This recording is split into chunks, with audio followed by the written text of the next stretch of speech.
对。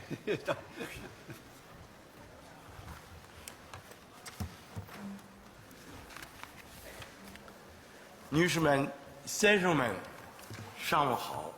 我们高兴地邀请到温家宝总理与中外记者见面，并回答大家提问。现在，先请温总理讲话。Ladies and gentlemen, good morning. Today we are delighted to invite Premier Wen Jiabao to meet Chinese and foreign press and take your questions. First, some opening remarks from Premier Wen. 记者朋友们，这是我在两会之后最后一次同大家见面。我要感谢多年来记者朋友们对中国改革和建设事业的关注。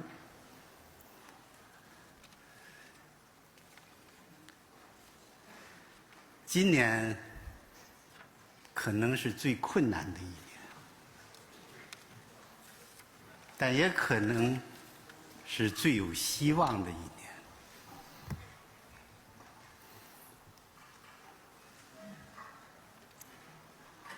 人民需要政府的冷静、果敢和诚信。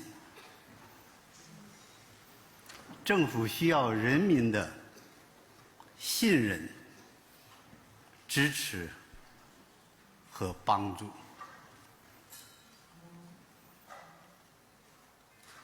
面对国际金融危机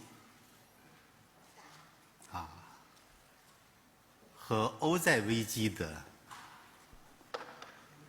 蔓延发展，关键是把我们自己的事情办好。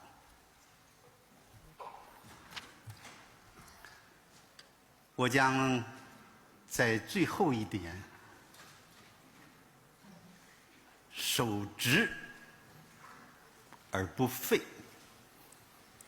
处义而不回，永远和人民在一起。Friends of the press, this is the last time for me to meet the friends of the press after the MPC and CPPCC sessions. I want to first take this opportunity to express my appreciation for your long-standing interest in China's reform and development. This year may be the most difficult one, but it may also be the most promising year. The people need their government to be calm, resolute, and trustworthy. And the government needs the people's trust, support, and help. In the face of the deepening international financial crisis and a European debt crisis, what is most important is that we run our own affairs well. In my last year in office, I will not waver in carrying out my duties and will remain true to my conviction. I will always be with the people. Thank you. 我愿意回答大家的问题。Now I'm ready to take your questions. 好，请大家提问。中区第3排的这位男士，对，第3排。谢谢主持人。总理您好，我是新华社记者，也是中国新华新闻电视网的记者。今年是本届政府任期的最后一年，请问总理，您如何评价自己的工作？谢谢总理。With Xinhua News Agency and the China Xinhua News Network Corporation, Mr. Premier, this year is the last year in the term of this government. How do you evaluate your work?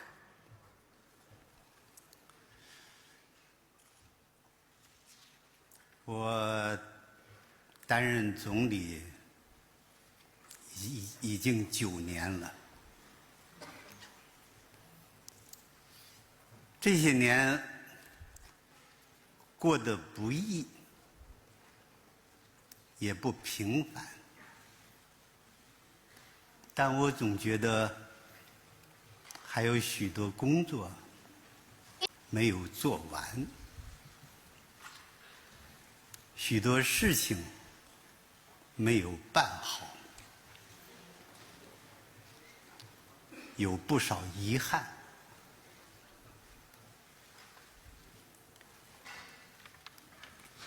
我懂得，政府的一切权利都是人民赋予的。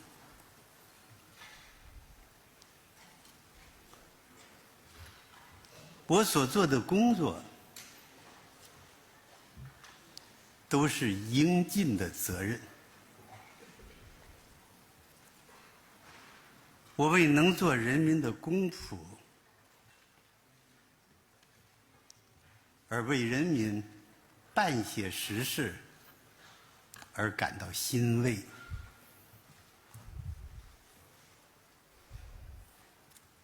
我真诚希望我连同我这一生给人民做的有益的事情，人们都把它忘记，并随着我日后长眠地下而淹没无闻。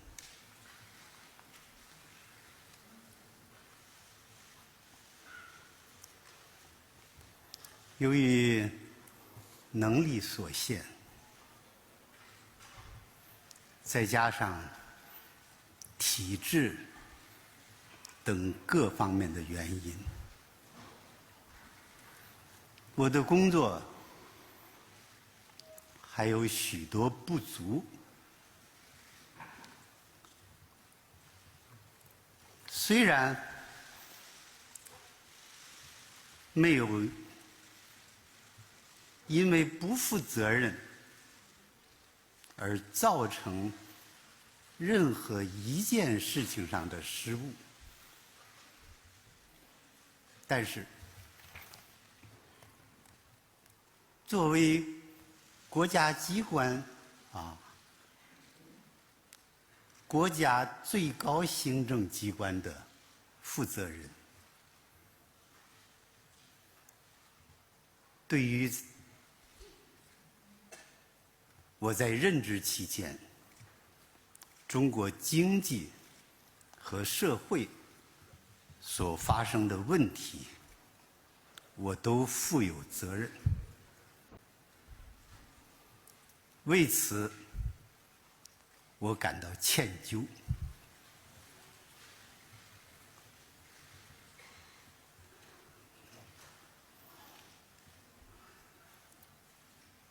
在最后一年，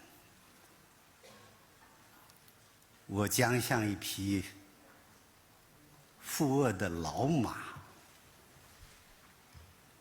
不到最后一刻绝不松套。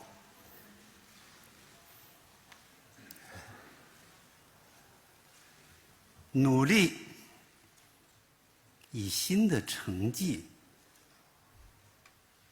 弥补我工作上的缺憾，以得到人民的谅解和宽恕。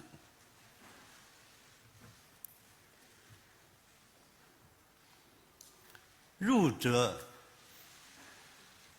恳恳以尽忠，出则谦谦以自毁。我将坚守这个做人的准则，并把希望留给后人。我相信他们一定会比我做得更好。我秉承苟利国家生死以，其因祸福必趋之的信念，为国家服务整整45年。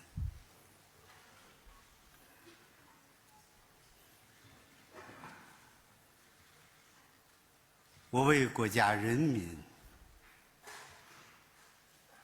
倾注了我全部的热情、心血和精力，没有谋过私利。我敢于面对人民，面对历史，知我罪我，其为春秋。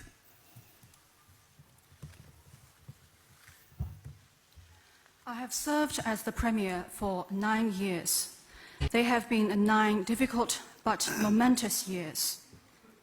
I often feel that much work remains to be finished, many things have yet to be properly addressed, and there are many regrets.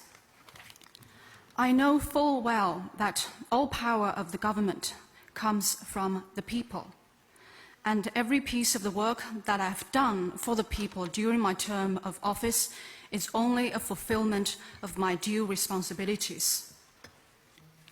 I feel truly encouraged and happy that I get to have this opportunity to serve the people as a public servant.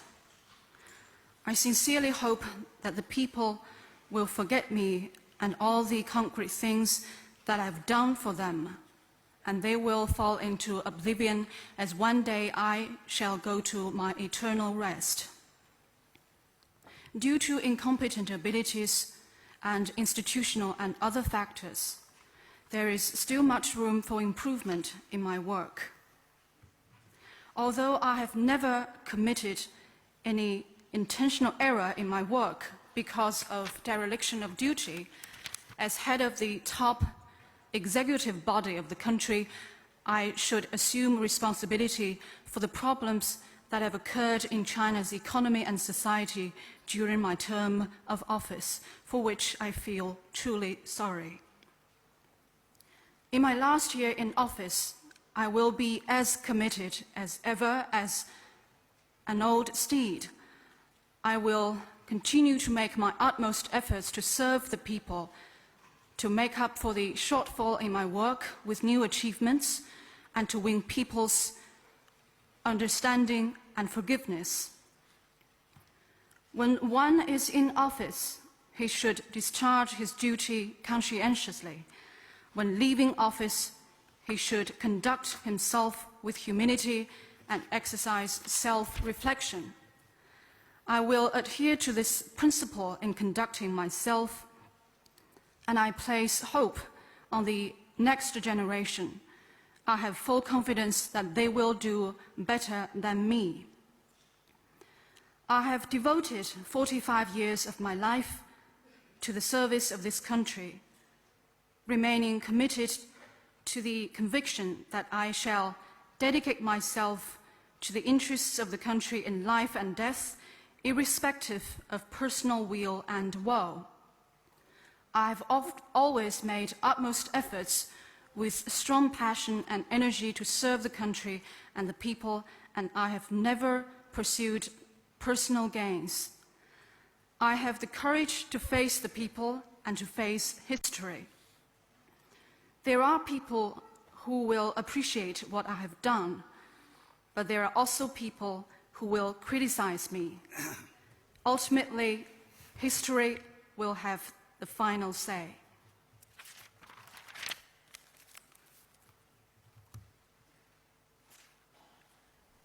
好，下一位记者，北区第2排中间美国全国广播公司。Thank you, Premier Wen. Overall, the past 10 years have seen China's fastest economic growth, thanks in part to a benign international environment and trading system. With due respect, Premier Wen, in your last year in office, if you would have one thing that you can be allowed to do to rebalance the U.S.-China economic relationship that can create American jobs, for example, in keeping with the award bestowed on you recently in Boston by the International Longshoremen's Association, then what is it that you would like to do? Would you consider, for example, reforming China's trade regime that some American critics say distort global competition in China's favor? Thank you. 我是美国全国广播公司的记者。得益于较好的国际环境和贸易体系，过去的10年是中国经济发展最快的10年。在您任期的最后1年，特别是考虑到不久前在波士顿的美国国际码头工人协会向您授予奖项，如果您只能做一件事来使中美经贸关系实现再平衡，为更多的美国工人创造就业机会，您将会做什么事？有一些批评人士表示，中国扭曲了国际竞争，使贸易对自己有利。您是否会考虑改革中国的贸易体系？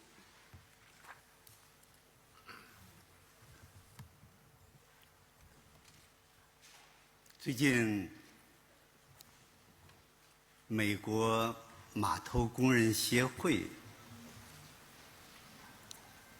授予我一个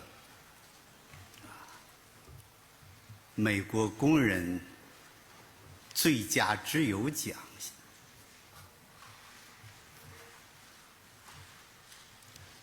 这个奖，与其说是授予我的，不如说是中美经贸互利共赢的一个范例。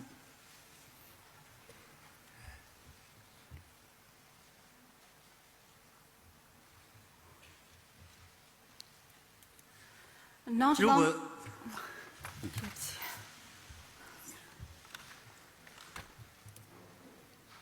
你说。Well, not long ago, the International Longshoremen Association in the United States gave me an award of Best Friend of American Workers. Although I am the recipient of this award, I would rather see this award as a strong example showing that the business relationship between China and the United States is of mutual benefit.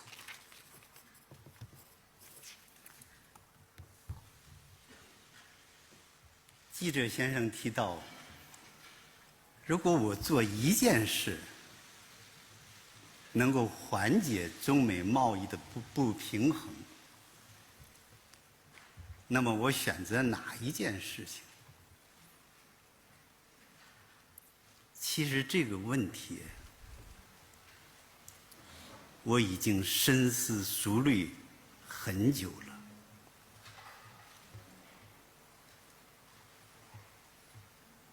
并且在2009年和2011年2次同奥巴马总统做了深谈。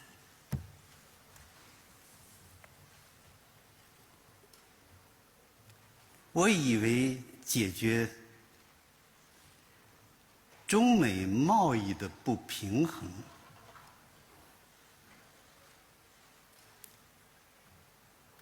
以及由此引起的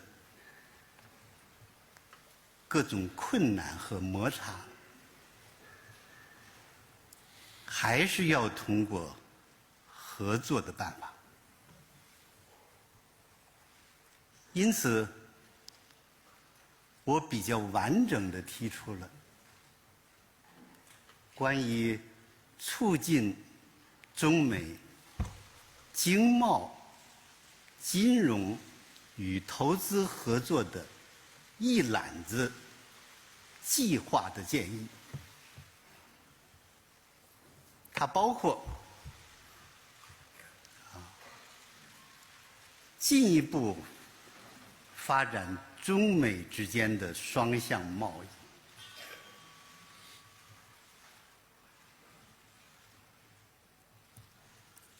中国扩大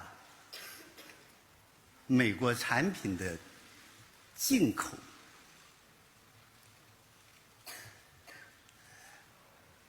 美国要开放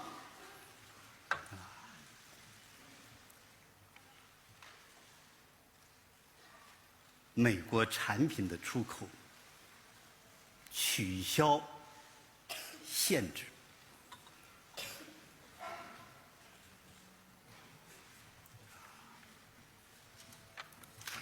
其次，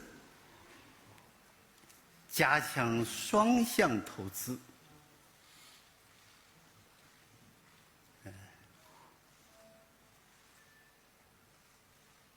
两国应该为投资创造有利条件，并实行投资保护。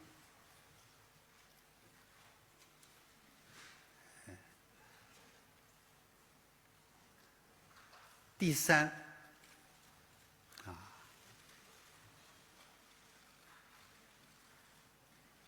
加强两国在新能源、新材料、节能环保、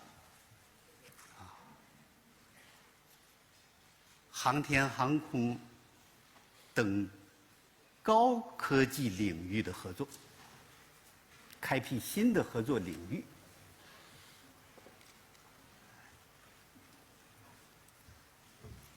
第四，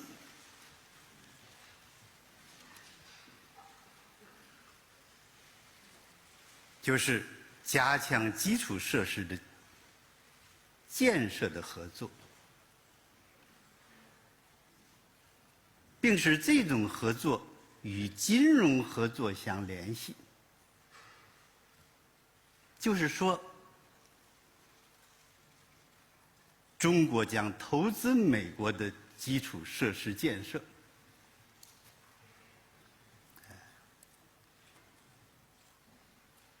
而扩大美国工人的就业，这是一举双得的事情。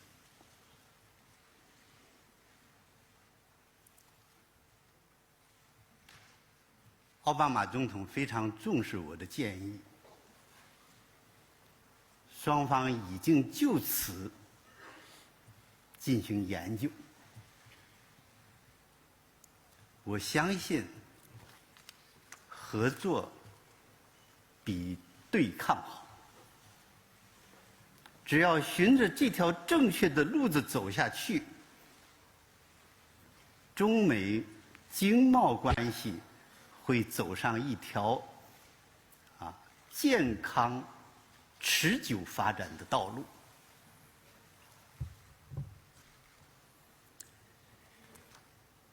至于你说到美国关系中国贸易体系的改革问题，如果讲得明确一点，主要指3个问题。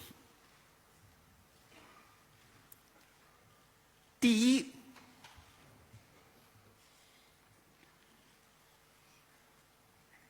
就是进出口的基本平衡。我可以明确地告诉你，在2011年，中国经常性账户占 GDP 的比重已经达到2.8%，小于3%的国际公认标准。也就是说，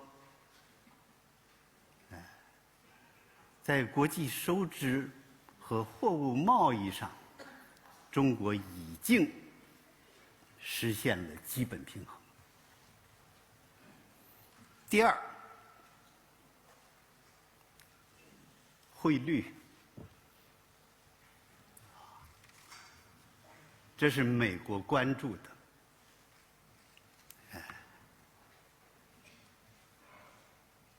从05年汇改以来，中国实际有效汇率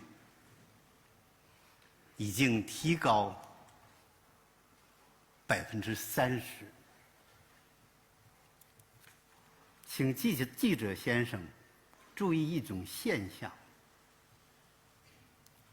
从去年9月份开始，在香港市场，无本金远期交割，也就是所谓 NDF， 开始双向波动。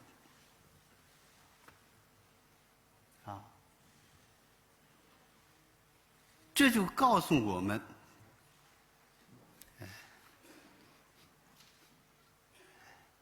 中国的人民币汇率有可能已经接近均衡水平。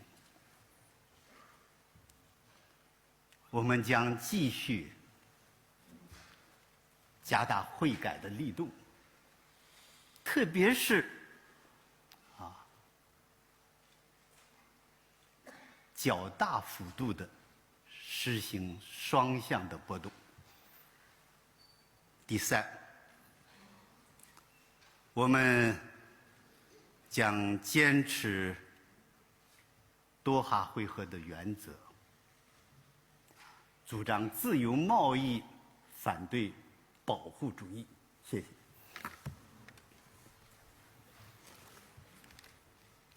You asked me if there is but one thing that I can do to ease the trade imbalance between China and the United States.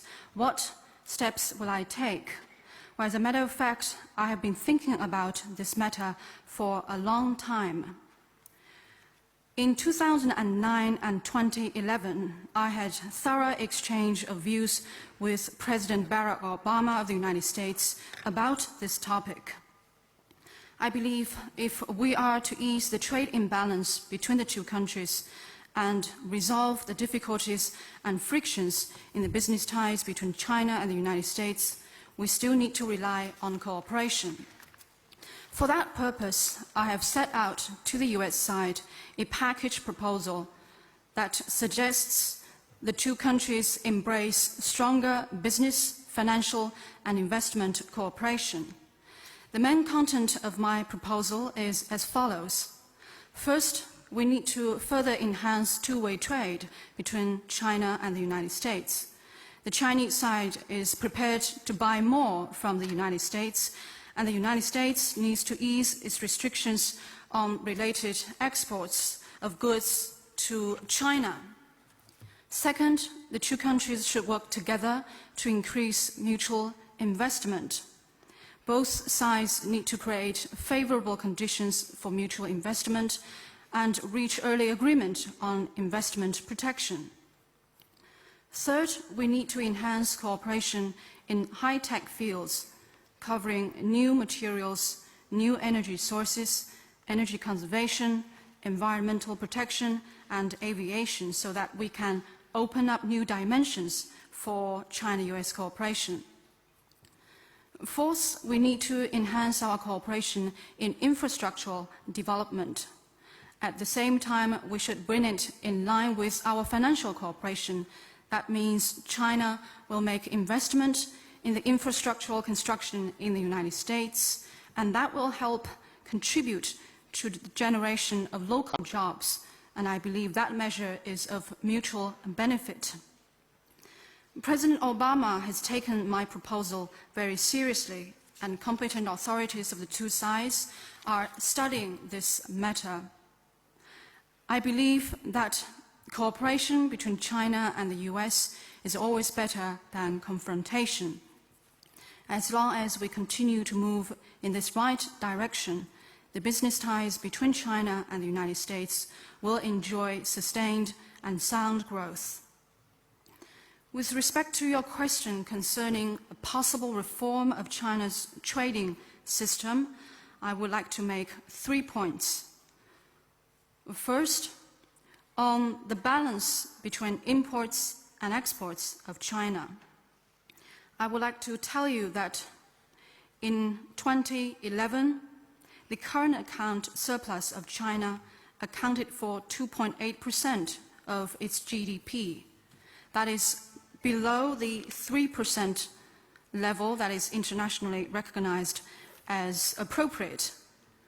That is a demonstration that our international balance of payments, in particular in trade in goods, is approaching basic equilibrium. Second, on the RMB exchange rate, which I know is of high interest to the US side. Since we launched the reform of the RMB exchange rate formation mechanism in 2005, the real effective exchange rate of the Chinese currency has appreciated by about 30%. I would like to draw your attention to such a phenomenon, that is, since last September, the RMB exchange rate has experienced two-way flotation on the Hong Kong NDF market. That shows that the RMB exchange rate may possibly have reached an equilibrium level. We will press ahead with the reform of the RMB exchange rate formation mechanism. In particular, we welcome greater elasticity of the Chinese currency exchange rate. And third, we will continue to participate actively in the Doha Round negotiations. We will continue to support free trade and oppose protectionism. 下一个问题，北区第3排的那个男士，第3排。哎，对，没错。总理你好，我是台湾《中国时报》的记者。我想今天请教的问题是在过去4年，这个两岸实现的这个3通直航啊，那有关这个人民的往来跟这个经贸交流合作，大概取得一个比较历史性的高峰。那过去大家台湾的方面的媒体上有一个评价，大概认为过去4年大概是两岸关系60年来可能最稳定而且最和平发展的4年。那未来4年可能要延续这样的一个发展的机遇啊。那我的问题是在这个政府最后1年的任期里面，你所期待的两岸的文化交流的这个前景啊，大概是什么样的一个情况？那我们知道，在去年6月份，那有关这个你所提到的过去这个有关护村山居图的故事啊，那去年6月在台北故宫曾经展出这个黄公望这个老先生所创作的这一幅有关2个历史画卷在台北故宫合璧展出。那不晓得当时你的心情是怎么样啊？那今天到场了很多台湾的新闻同业里面，大家很关心说，在明年3月你退休之后，有没有计划到台湾自由行啊？谢谢。With China Times, over the past 4 years, the two sides of the Taiwan Straits have achieved 3 direct links and direct air flights. The business exchanges and people-to-people contacts across the Taiwan Straits have reached an unprecedented level. Some people in Taiwan say that the past 4 years have been the most stable and peaceful period in the development of cross-strait relations over the past more than 60 years. And we expect this good momentum to continue in the following 4 years. My question is, in your last year in office, how do you see the prospect of the cross-straits business ties and cultural exchanges? Moreover, last June, the painting of the Fuchun mountain scenery by Mr. Huang Gongwang was put on display in Taipei Palace Museum. You once told the story about this painting, and when eventually the 2 pieces of the painting were put together on display in Taiwan, how did you feel? Many Taiwan journalists are very interested in learning. Do you plan to visit Taiwan after you retire in March next year?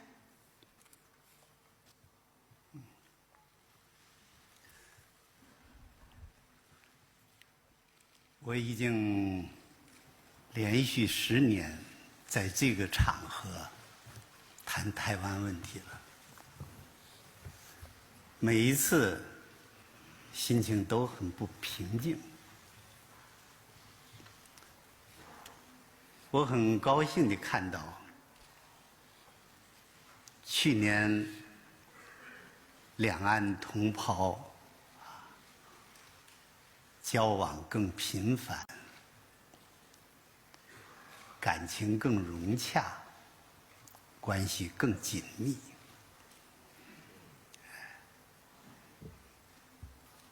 9·2共识的政治、经济、文化和民意基础更牢固。如果说在本届政府最后1年，在促进两岸关系和平发展，特别是在加强经贸关系方面再做一点什么实事，我首先考虑的是要加快ECFA 的后续谈判，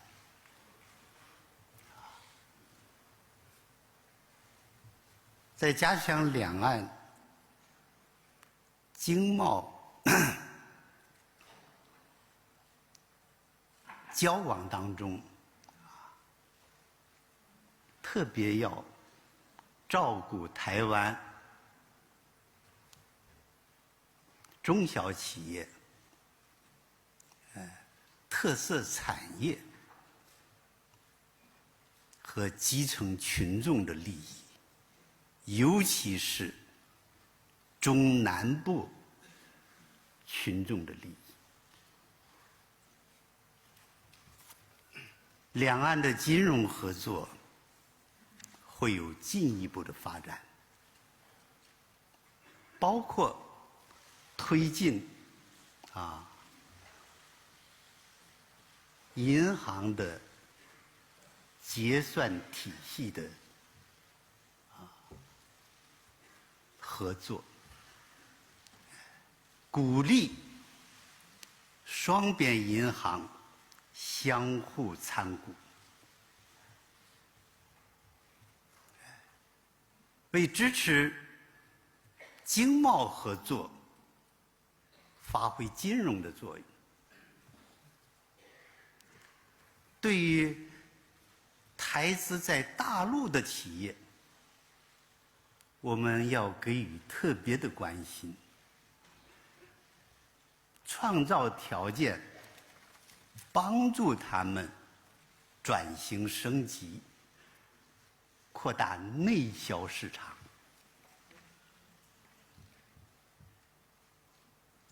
我在09年在这里讲了富春山居图的故事。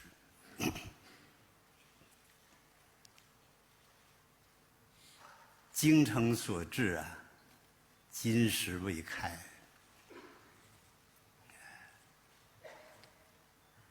我高兴地得知啊，这幅分离很久的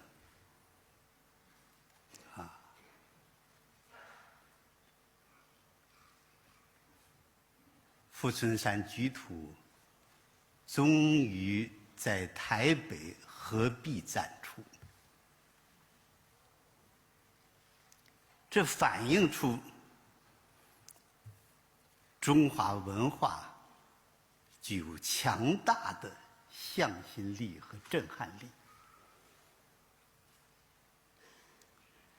我虽不能至，但心向往之。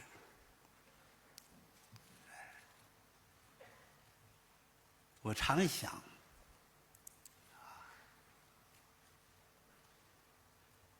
难道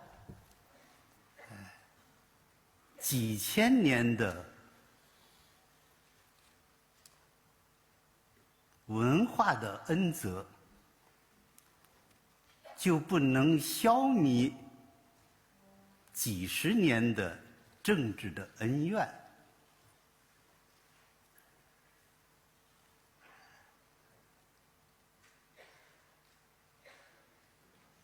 我真诚希望两岸进一步加强文化交流和人员往来。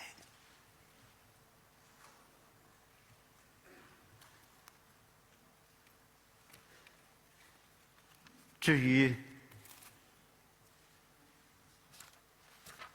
我在退休以后能不能到台湾去自由行，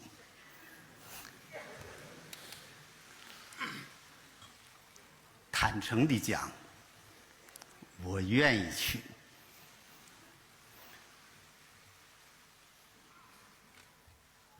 但是还得看条件。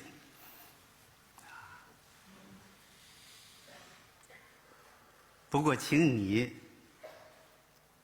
转达对台湾人民的问候。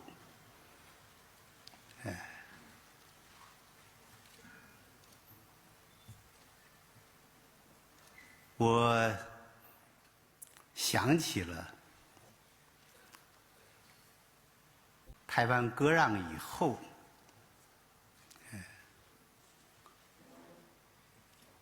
台中有一位诗人叫林朝松，他曾经写过一句诗，叫“晴天再补虽无数，缺月重圆缺月重圆会有时”。我相信，只要全体中华儿女共同努力，祖国统一和民族振兴的大业一定能够实现。这是整个中国人的骄傲。谢谢。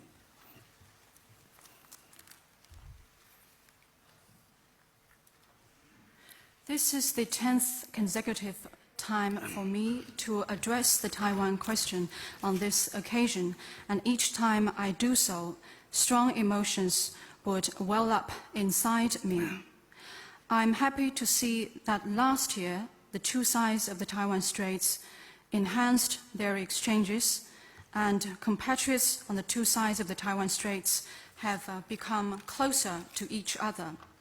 The political, economic, and cultural foundation for the 1992 consensus has been enhanced, and popular support for the 1992 consensus has become stronger.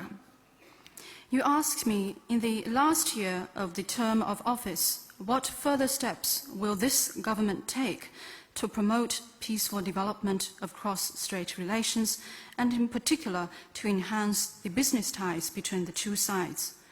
Well, I would like to say that we will accelerate the follow-up negotiations of ECFA. In expanding the business ties between the two sides, we will pay particular attention to accommodating the interests of small and medium enterprises in Taiwan, the industries of local characteristics in Taiwan, and the grassroots people in Taiwan, particularly those in central and southern Taiwan. At the same time, we will promote cross-straits financial cooperation. We have the plan to put in place a bank clearing system, and we will encourage banks of the two sides to acquire stake in each other, so that banks will be able to play their due roles in boosting economic cooperation and trade between the two sides. We will pay particularly high attention to the development of Taiwan-invested enterprises on the mainland. We will create favorable conditions to help them achieve upgrading and expand the domestic market. In 2009, I told the story about the painting of Fuchun Mountain. I believe that with utmost sincerity, no difficulty is insurmountable. I'm encouraged to learn that the two pieces of this painting, which have been apart from each other for so long, were finally put on display as one piece in Taipei. This shows that the Chinese culture has strong cohesiveness and inspiration. I wish that I could have been able to go and see for myself. I cannot help but ask, why can't the nourishment of our common cultural bond that has stretched several thousand years resolve the political grudges between the two sides that have lasted just several decades? It is my sincerely hope that the two sides will work together to promote people-to-people and cultural contacts. You asked me if I would like to take a tour to Taiwan after retirement. Well, honestly, I would really love to do it if the conditions permit. I would like to ask you to convey my greetings to the compatriots in Taiwan. At this moment, I cannot help but recall a poem written by a person from central Taiwan by the name Lin Chaosong. He wrote the name shortly after Taiwan was ceded. The poem reads, "There is no way to mend the heel in my heart, but there will be a day when the half moon becomes full again." I truly believe that with joint efforts of all compatriots of the Chinese nation, we will achieve the reunification and revitalization of the country. And that is something that all Chinese can take pride in. 下位记者，南区第6排，左边第3个位，新加坡联合早报。谢谢温总理您好，新加坡联合早报很高兴能在您最后一次的两会后记者会上提问。我们的问题是，最近几年您多次在不同场合提到了政治体制改革，引起了很大的关注。那请问您多次反复提到政治体制改革的原因在哪里？中国推进政治体制改革的难度又在什么地方？谢谢。With Lianhe Zaobao of Singapore, in recent years you have addressed political structural reform on several occasions, and that has attracted wide attention. Why have you done so, and what is the difficulty that confronts China's political structural reform? 是的，这些年我多次谈到政治体制改革，应该说已经比较全面和具体了。如果问我为什么关注这件事情，我出于责任感。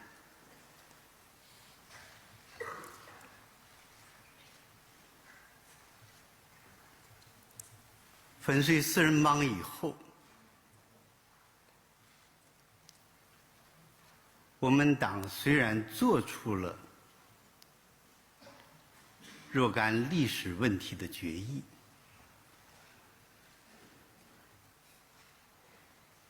实行了改革开放，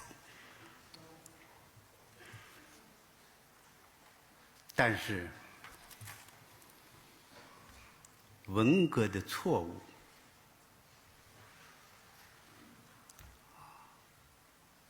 和封建的影响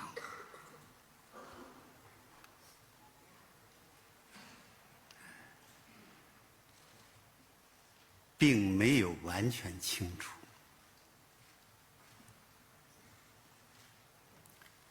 随着经济的发展，又产生了分配不公、诚信缺失、贪污腐败等问题。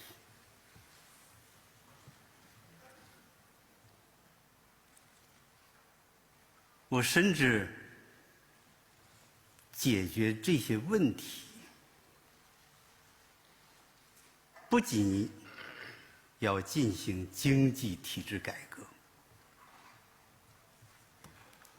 而且要进行政治体制改革，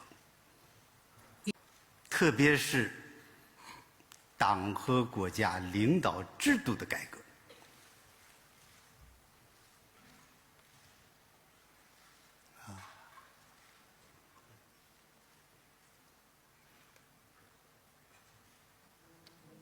现在改革到了攻坚阶段，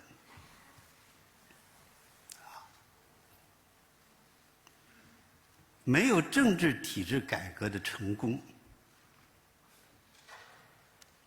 经济体制改革不可能进行到底。已经取得的成果，还有可能得而复失。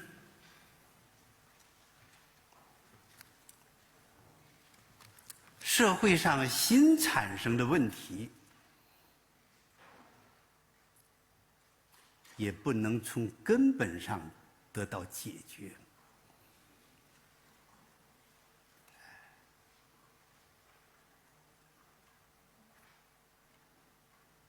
文化大革命，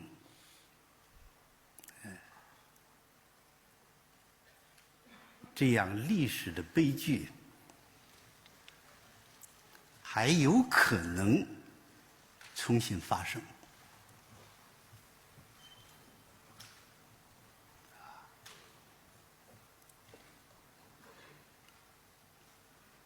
每个有责任的党员和领导干部都应该感到紧迫感。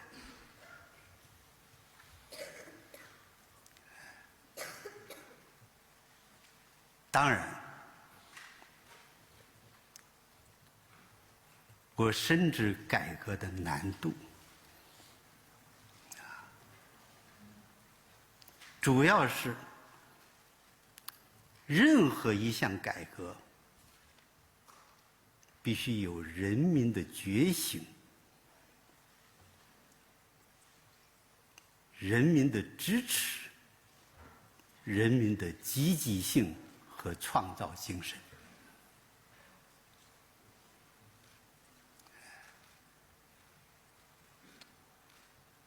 在中国这样有13亿人口的大国，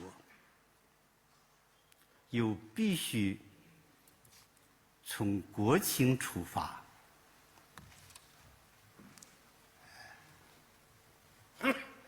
循序渐进地建立社会主义民主政治。这不是一件轻而易举的事情，但是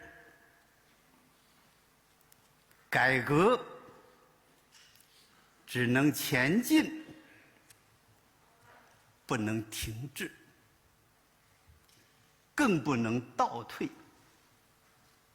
停滞和倒退都没有出路。我知道人们不仅看我说什么，我的理想和信念，更看我通过自己的努力能够实现什么样的目的。我可以对大家讲，为了中国的改革开放事业，只要还有一口气，我就奋斗一天。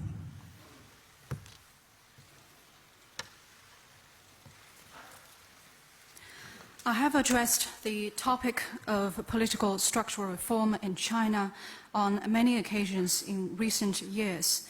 And actually, I have set out my views on this topic in full and in detail. Why have I taken such a keen interest in this matter? I would like to say that it is because I have been seized by a strong sense of responsibility.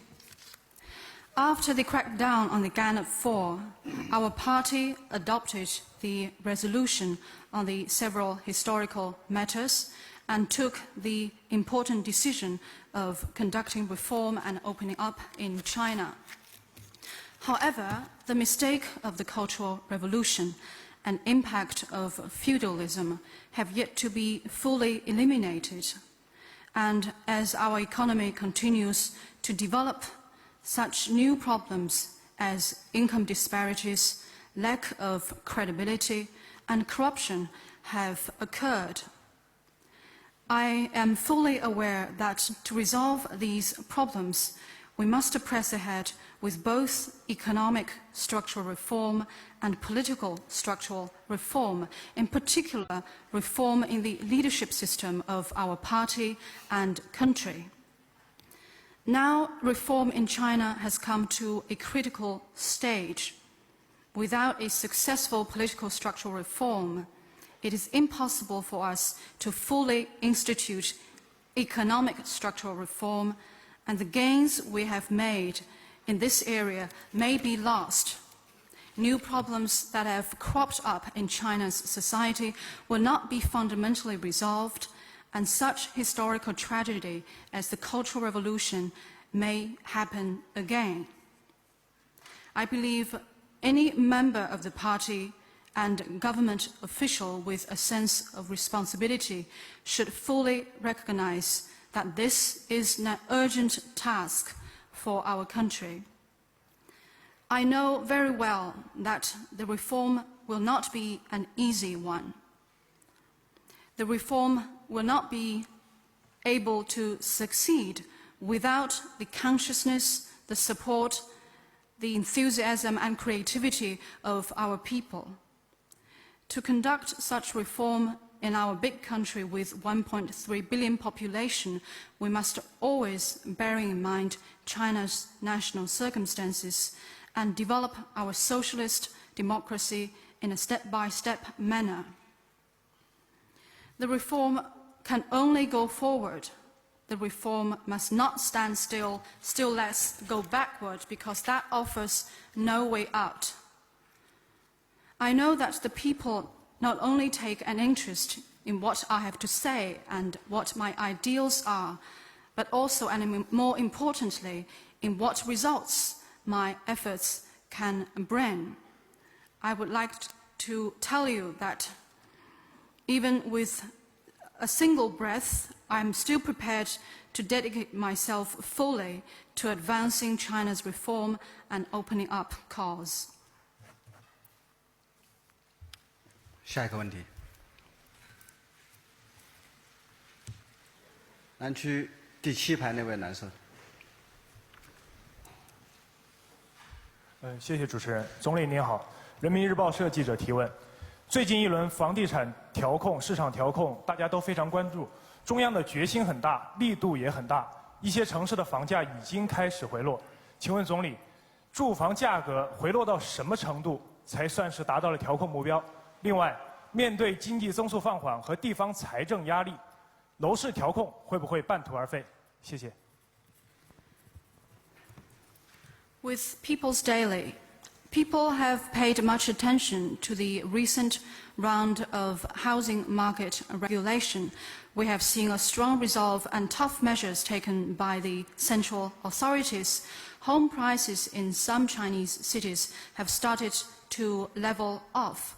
I would like to ask, how much does the home price need to drop for it to be considered as meeting the regulation target, and with the economic slowdown and pressure of local finances, will this round of regulation measures be abandoned halfway?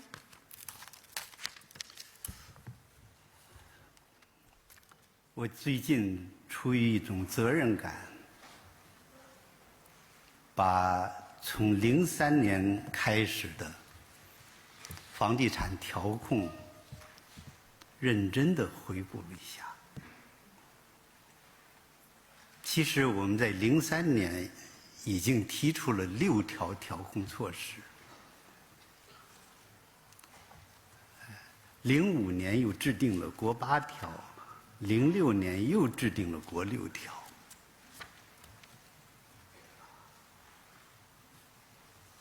但是，为什么调控不见成效？群众也在责怪我们，说房价越调越高，政策不出中南海。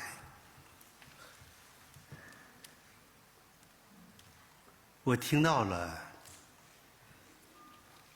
感到十分痛心。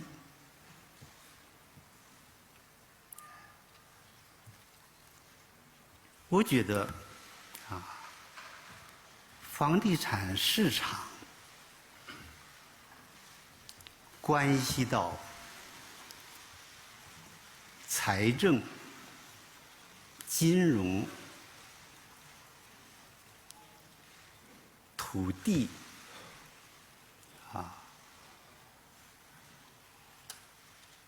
企业等各项政策。涉及到中央和地方的利益关系，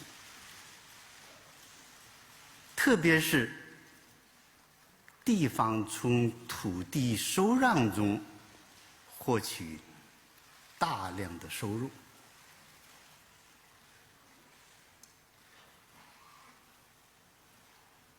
涉及到金融企业和房地产企业的利益，改革的阻力相当之大。为什么这2年房地产调控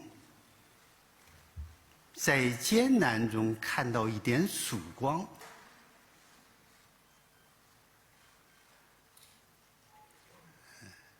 有所进展。首先是我们调控的决心坚定而不动摇。其次，我们抓住了一个抑制投机和投资性需求的要害问题，采取了有针对性的政策措施。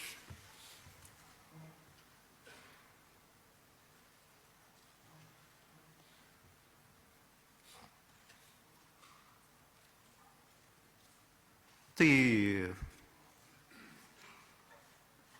房地产市场，我有个基本看法，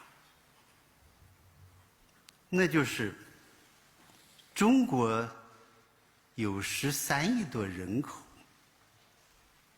又处在工业化和城镇化阶段，对住房的需求是刚性的，而且将会是持续的。当然，我们说住有其居，并不意味着住者有其屋。从方向上看，应该鼓励更多的人租房。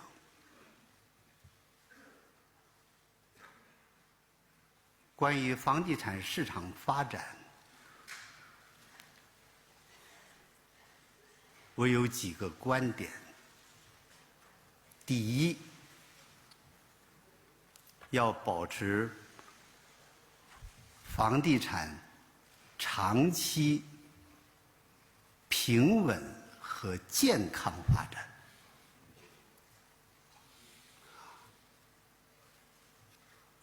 如果盲目发展，出现经济泡沫，一旦破灭，不仅影响房地产市场，而且会拖累整个经济。第二，什么叫房价合理回归？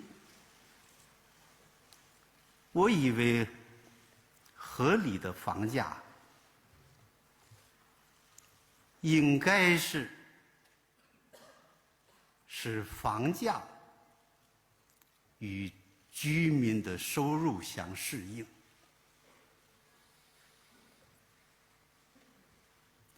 房价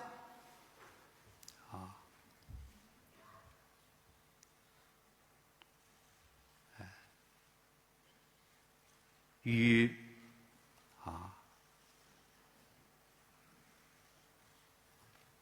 投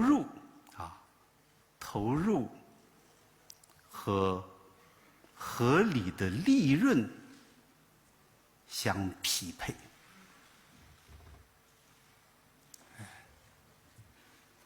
现在我可以明确地告诉大家，房价还远远没有回到合理价位。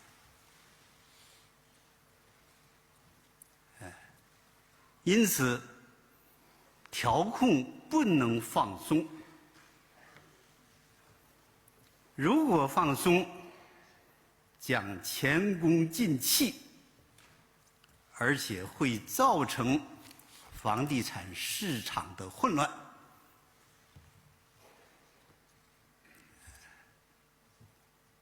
不利于房地产的长期健康和稳定发展。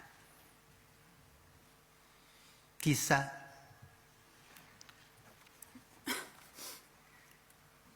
房地产的发展毫无疑问要充分发挥市场配置资源的基础性作用。就是说，要充分利用市场这只手，但是政府这只手也不可以缺少，因为它更具有稳定性和促进公平。谢谢。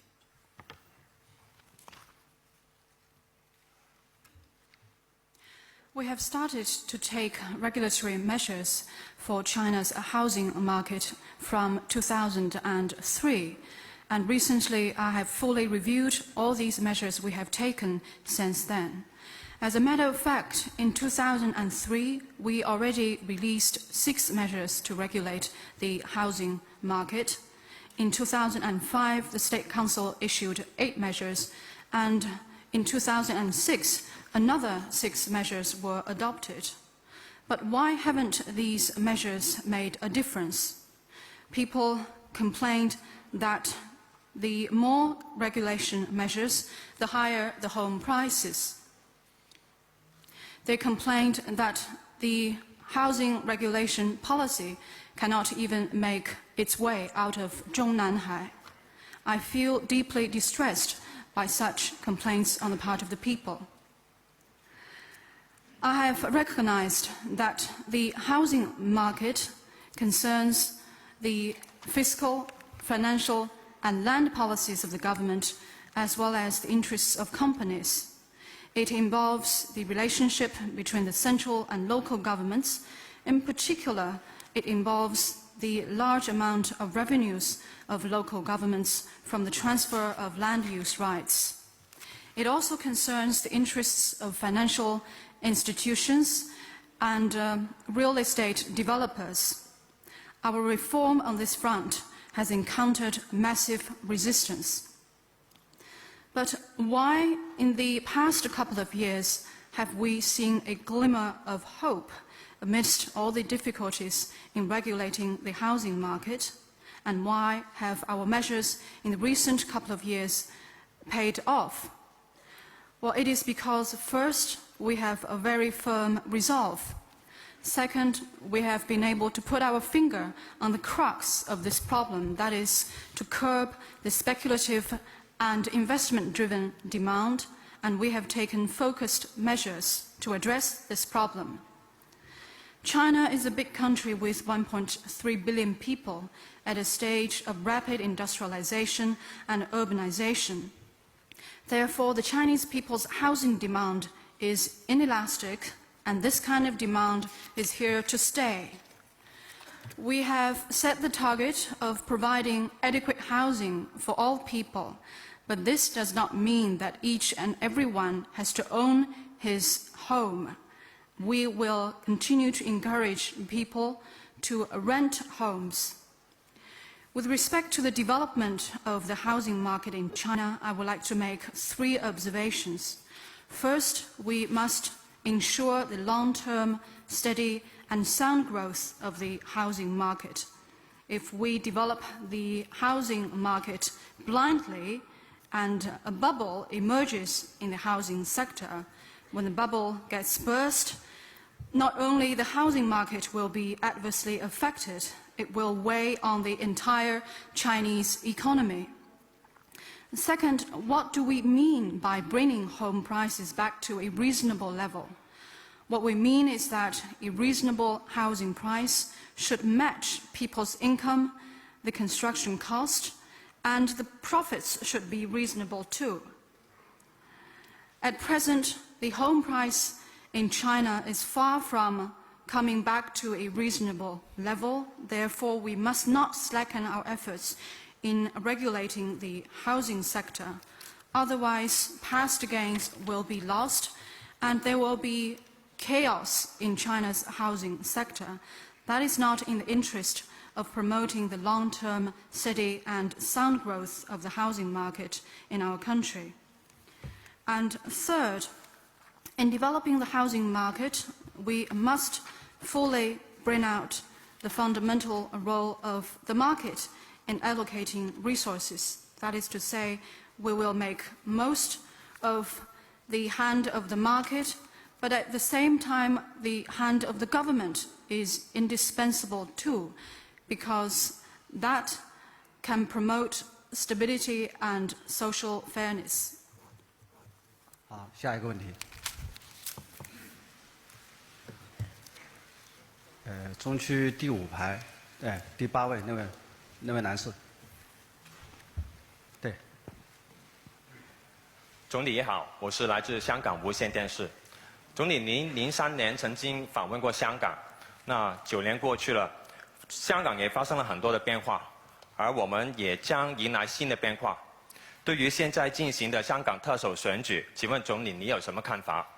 另外，随着政府换届跟欧债危机等挑战外，你认为香港还面对怎么样的深层次的问题有待解决？最后，对于香港未来的发展，总理你有什么的祝愿？谢谢。With TVB of Hong Kong, Mr. Premier, you visited Hong Kong in 2003, and much has changed in the past 9 years since your last visit to Hong Kong. Now the Hong Kong people are having election of a new chief executive. How do you see the election of the chief executive in Hong Kong SCR? In addition to the challenges brought by a change of government and the European debt crisis to Hong Kong, what underlying problems do you think Hong Kong faces, and how do you see the future development of Hong Kong?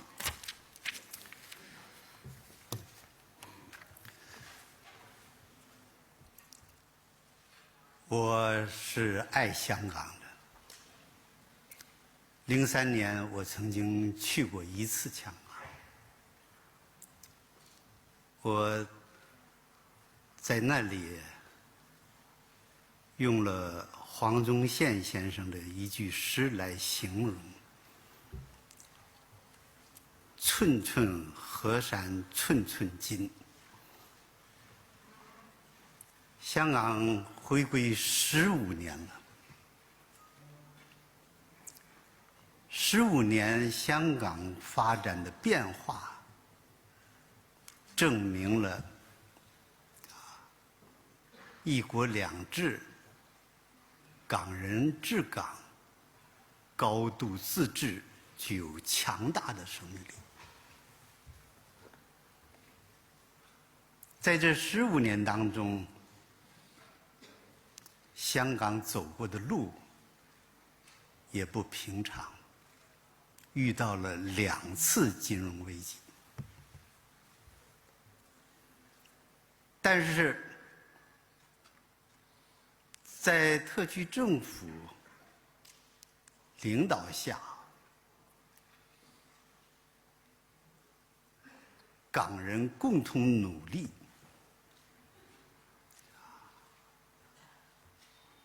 战胜了金融危机。香港至今仍保持着国际金融中心的地位和高度的自由经济。2011年，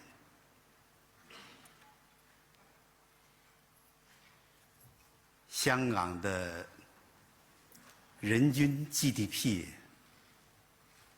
达到34200亿美金，是历史上最高。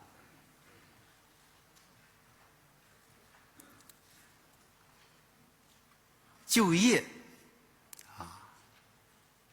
也处于较好的水平。但是，香港现在是困难与机遇同在。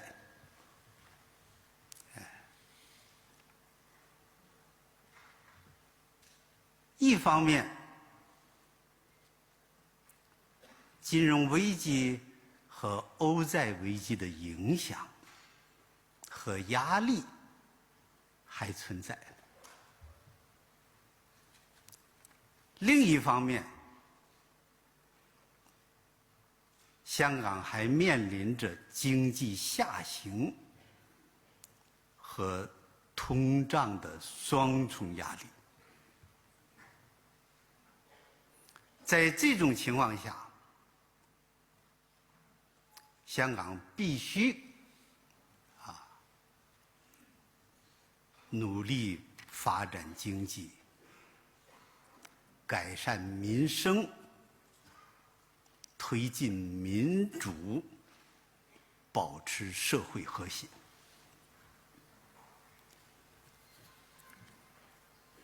而且重点解决好社会公平、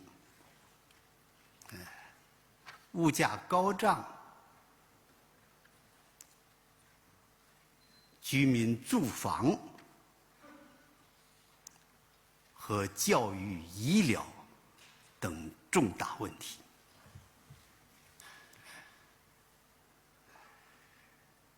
现在香港正在进行第4届特首的选举，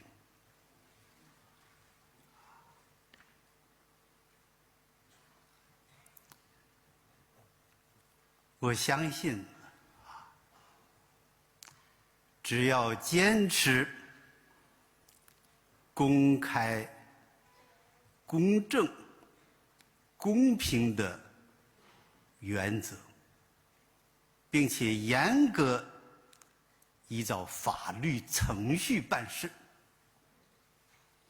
香港一定能够选出一个为多数港人所拥护的特首。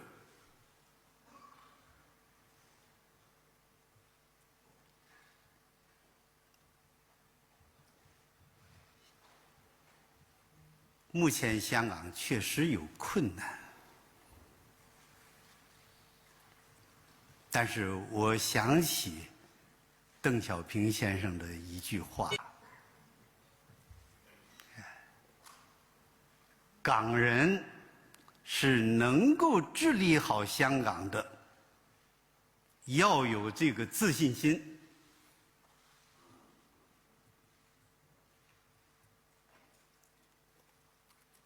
我真想再去一次香港，到淘大花园看看那里的居民，到港大同学生们进行交流。请记者转达我对香港同胞的问候，谢谢。I have deep love for Hong Kong. During my visit to Hong Kong back in 2003, I quoted a line from a poem written by Mr. Huang Zunxian to express how I feel about Hong Kong. He wrote, "Every inch of the rivers and mountains of the land is precious as gold." Well, 15 years have passed since Hong Kong returned to the motherland. What has happened in Hong Kong over the past 15 years has shown that the principle of one country, two systems, Hong Kong people administering Hong Kong, and high degree of autonomy has strong vitality. In the past 15 years, Hong Kong has traveled a momentous course. It has encountered two financial crises, but under the leadership of the SAR government, and with joint efforts of the Hong Kong compatriots, Hong Kong has successfully weathered the financial crisis and sustained its status as an international financial center and still enjoys a sophisticated free economy.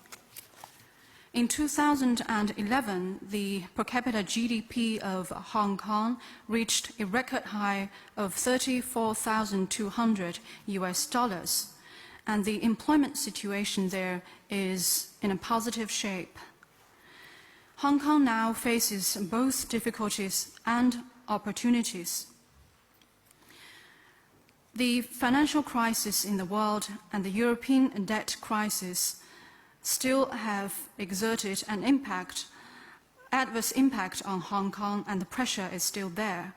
Moreover, Hong Kong is under the dual pressure of a slowing economic growth and inflation. Under such circumstances, Hong Kong must continue to work hard to develop the economy, improve people's lives, advance democracy, and maintain social harmony. In particular, efforts should be made to address such important matters as social equity, consumer price hikes, people's housing needs, education, and people's medical care on a priority basis. The election of the fourth chief executive of the Hong Kong SAR is currently underway. I believe that as long as the principle of openness, justice, and fairness is observed and the relevant legal procedures are complied with, the Hong Kong people will elect a chief executive who enjoys the support of the vast majority of the people in Hong Kong. It is true that Hong Kong faces some difficulties, but I cannot help but recall a remark made by Mr. Deng Xiaoping. He said there should be confidence that the Hong Kong people can run Hong Kong well. I truly hope that I will have another opportunity to go to Hong Kong, to visit the residents in the Taoda residential area, and to talk to the students of the University of Hong Kong. I would like to ask this journalist from Hong Kong to convey my best regards to the Hong Kong compatriots. 下位记者，中区第2排左边第4位，华盛顿邮报。 Thank you. From the Washington Post newspaper in the USA.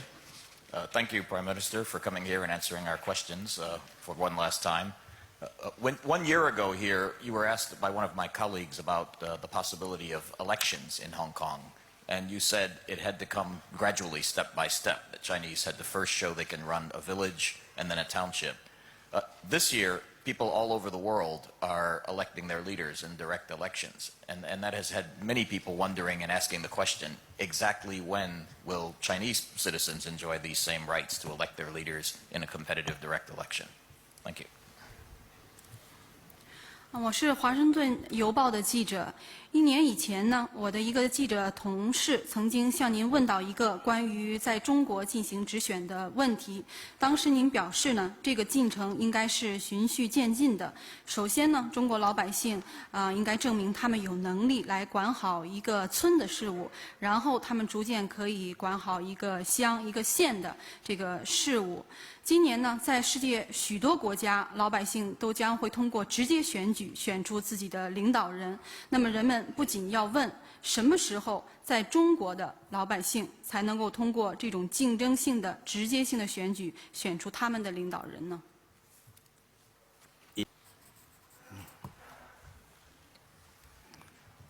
是的，我曾经不仅一次的提出过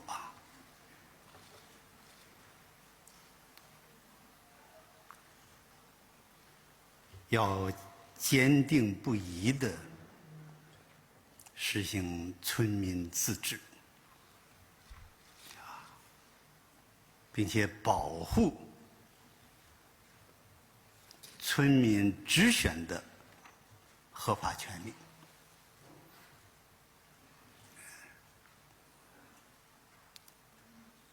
现在，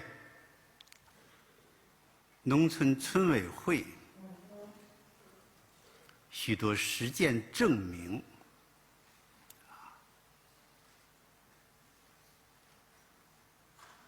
农民通过直选村委会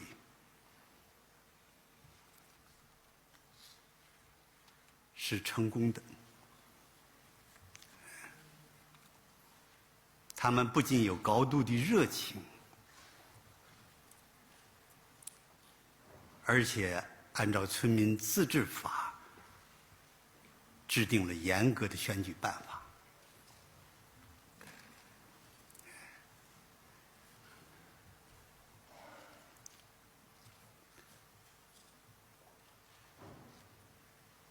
我至今还是这样认为。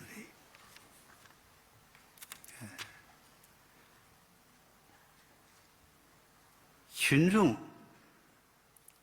能够管好一个村，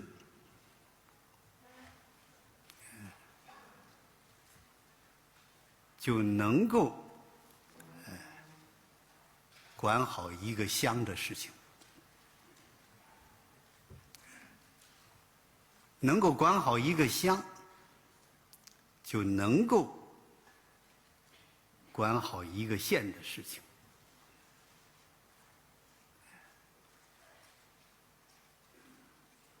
我们应该按照这条道路，鼓励群众大胆实践，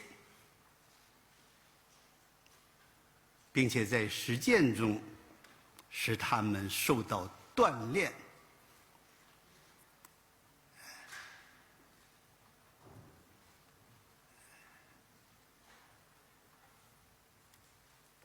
我相信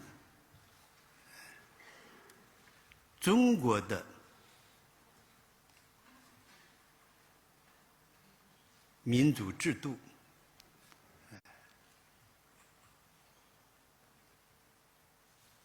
会依照中国的国情，循序渐进地得到发展。这也是任何力量所阻挡不住的。谢谢。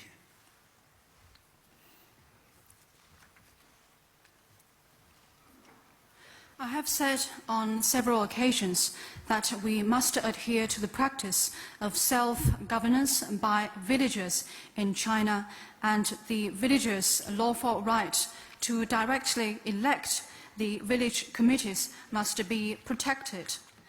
What has happened shows that this has been a successful practice.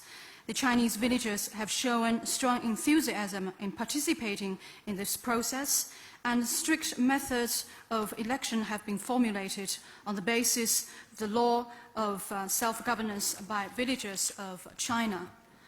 I still believe that if the people are able to run the affairs of a village well, gradually they will be able to run the affairs of a township and then a county. We must continue to encourage the people to take bold steps to experiment, and that can help enhance our people's ability in this regard through various practices. I believe that the democratic system of China will continue to move forward in keeping with China's national conditions, and no force will be able to hold this process back. Thank you. 好，下一个问题。北区第6排那位男士，挡住了，对，摄像机，对，那位男士，对，这位，第二个，对。感谢主持人，总理你好，财经杂志记者提问：今年的经济增速调低为7.5%，这是否意味着，这是暂时性的这个减速，还是会变成一个常态性？那么中国经济是否已经告别了高增长的阶段？还有就是国际社会上在某种程度将度过经济危机的希望基于中国经济的高速增长。现在中国调低了增速，会对国际经济的复苏产生哪些影响？谢谢。With财经, the GDP growth target for this year has been set at 7.5%. I would like to ask, is it just a temporary cut in the growth speed, or is it more of a permanent one? Does it mean that this will be the end of China's high economic growth period? Secondly, the international community has, to some extent, placed the hope of tiding over the financial crisis on China's strong economic growth. How will the downward adjustment of China's growth target affect global economic recovery?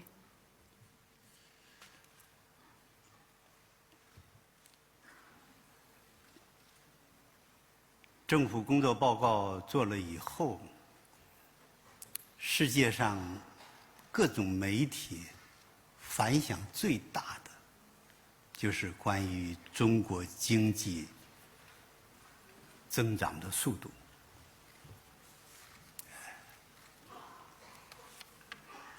我以为他们抓住了一个要害问题。这次我们将多年的中国经济增速在8%以上调低到7.5%。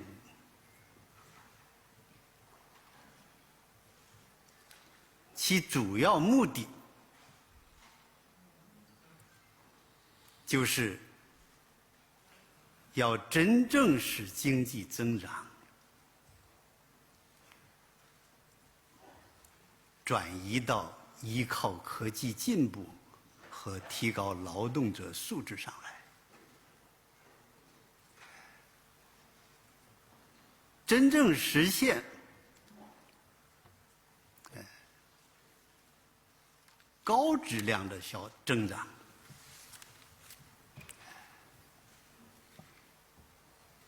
真正有利于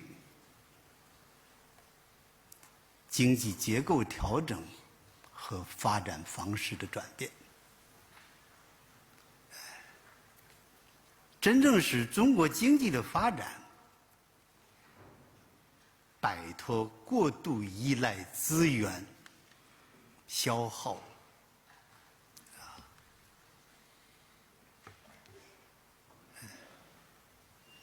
和污染环境，而走上一条节约资源、能耗、保护生态环境的正确道路上来，真正使中国经济的发展能最终惠及百姓的民生。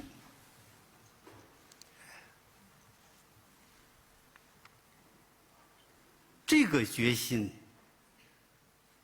是在制定“十二五”规划时就下了的。我们把“十二五”规划设定的目标是7%。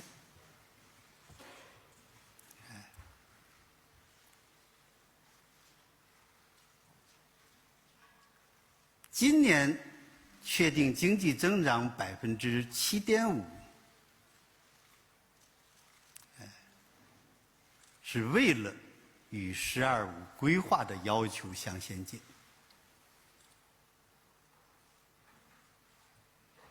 同时，我也必须说明，这是我们主动调控的结果。应该承认，由于欧债危机、外部市场萎缩，中国经济有下行的压力。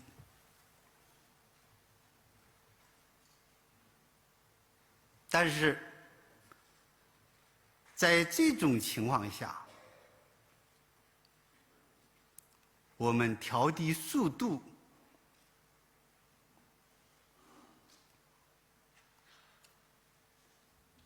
还主要是为了结构调整。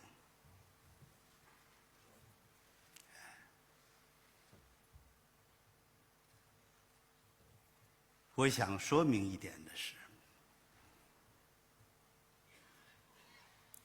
当我们宣布这个指标以后，许多国家的经济界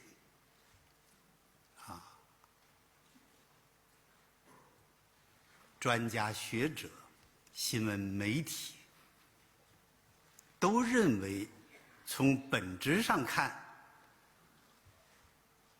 这是一个利好消息，因为中国经济能够克服不平衡、不协调、不可持续的问题，真正走上一条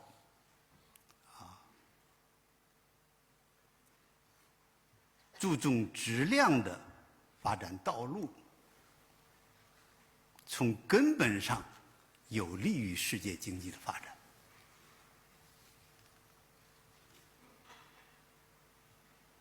现在对于我们来说，还是要把握好保持经济平稳较快发展、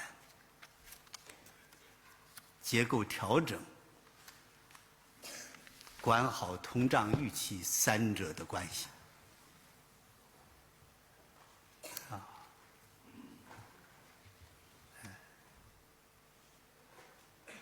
中国的经济总量已经达到47万元的人民币，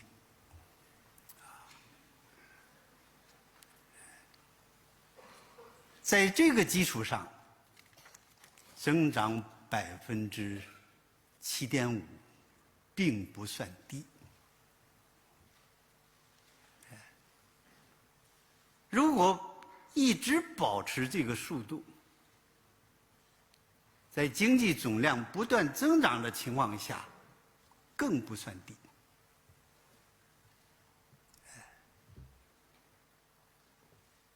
而且，我们要想方设法，使同样的经济总量能够换取更大的经济效益，能够使百姓能得到更多的实惠。我们一定能够做到这一点，这是我们的目标。谢谢。After I delivered the government work report, the highest attention from media organizations across the world has been paid to the annual growth target of China. I believe they have put their interest on a very important issue. For years, we have set the average annual growth target of the Chinese economy at around 8%. But this year, we have set the target at 7.5%. This is because we want to shift China's economic growth towards the progress in science and technology and the higher educational level of the Chinese labor force. We hope that China's economy will achieve a high-quality growth, and our economic development will serve the primary goals of making structural adjustment to the Chinese economy and the shift of our growth model. We hope that China's economic growth will no longer come at the cost of resources consumption and environmental pollution. Rather, we will be able to put China's economic growth on a path that is conducive to energy conservation and the protection of the eco-environment. We hope that China's economic development will deliver greater benefits to the Chinese people. We have already made this decision in the formulation of the 12th five-year plan. We have set the average annual GDP growth during the 12th five-year plan period at 7%. And by setting this year's growth target at 7.5%, we want to bring it in line to fit the requirement set out during the 12th five-year plan period for the economic growth in China. At the same time, I would like to say that the economic slowdown in China is mainly a result of our proactive macro control. One should recognize that China's economy is under downward pressure due to the contraction of external market caused by the European debt crisis. Under such circumstances, we have taken the decision of adjusting downward China's GDP growth target, mainly because we want to continue to press ahead with our economic structural adjustment. With respect to this target of GDP growth this year, it is a consensus among the economists, experts, scholars, and the media organizations from many countries around the world that this is actually a piece of good news for the world. Because if we in China can truly overcome the problem of lack of adequate balance, coordination, and sustainability in our economic growth, and get the Chinese economic growth on a path of quality development, this, in a fundamental way, is good news for the development of the global economy. We must continue to strike a balance among maintaining steady and robust economic development, making economic structural adjustments, and managing the inflation expectations. China's economic aggregates now total around 47 trillion RMB yuan, and that is a very large base figure. And on top of that base figure, a 7.5% GDP growth target is not a low target. Moreover, we must work even harder to enhance our economic growth efficiency so that more benefits will be extended to the Chinese people. We have confidence that we will be able to do that. 好，下一个问题。中区第4排第2位那位女士。谢谢主持人，总理您好，我是中央电视台和中国网络电视台的记者。我想问您的问题是，近年来其实您已经有很多次提起了要促进社会的公平正义，但是现在社会上一些不公平的现象仍然是老百姓关注的焦点。请问您在任期之内还会做哪些工作来进一步促进社会的公平正义？另外，我们知道其实您常常会上网，在网络上您可以看到网民对政府工作、对您本人的肯定和赞扬，但是也会有拍砖的。您怎么来看待这些批评的声音？谢谢。With CCTV and CNTV, you have said on many occasions that you must work hard to promote social equity and fairness.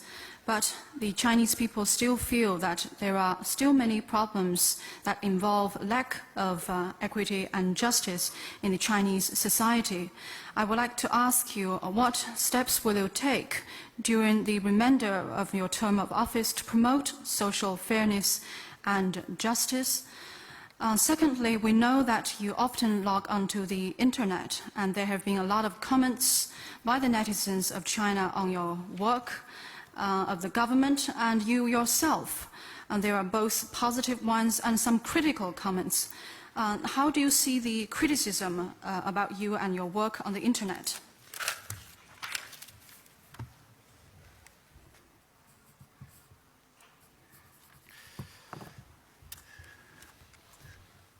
我曾经说过，公平正义比太阳还光辉。公平正义是社会主义的本质特征。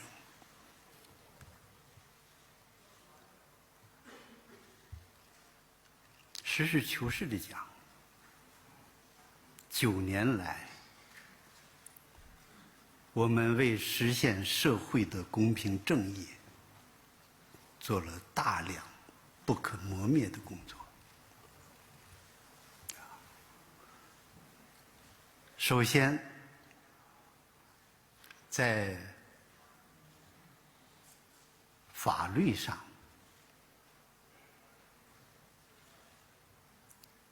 我们通过修改宪法，将尊重和保障人权写入宪法。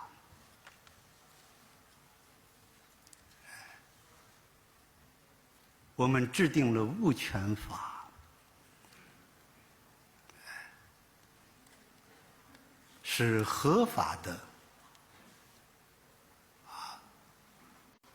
私有财产得到法律的保护。我们修改了选举法，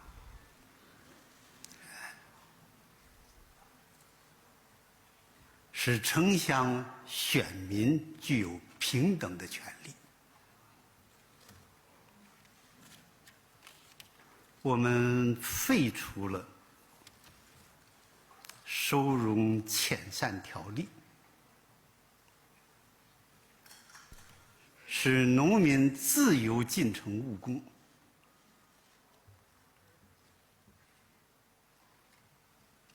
在短短的几年，中国的城市化率就超过50%。其次，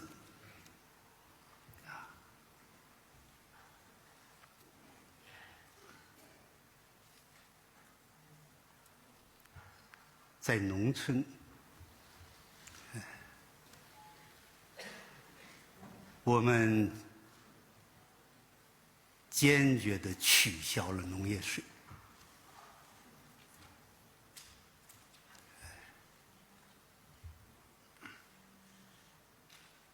减轻了农民的不合理负担。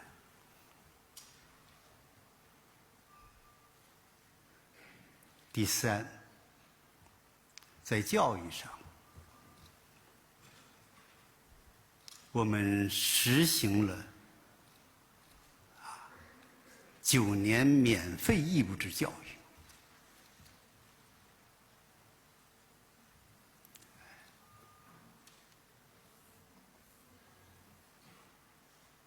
对农村的孩子上职业学校实行免费。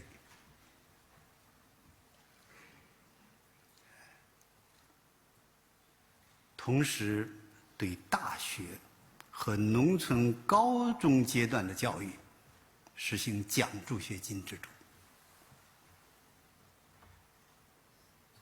对困难地区技术制学校、农村技术制学校给予补贴。第四，我们建立和完善了包括养老、失业、医疗、低保在内的社会保障体系。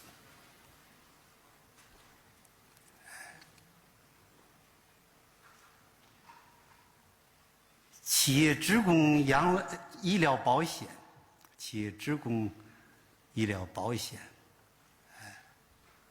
城市居民医疗保险和新农合已经覆盖13亿人口。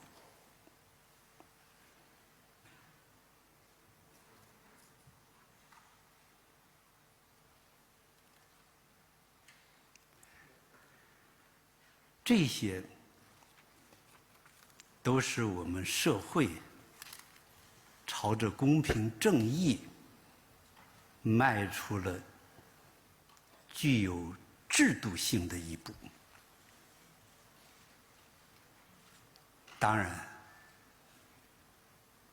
我深知社会分配不公，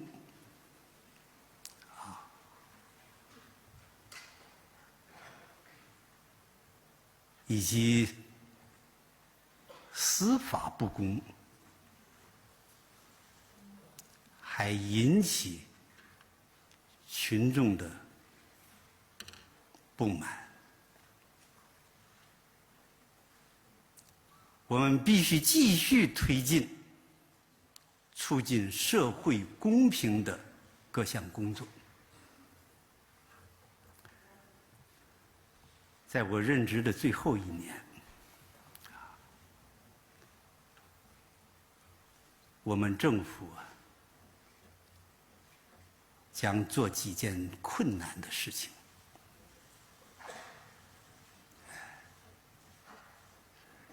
一定要做，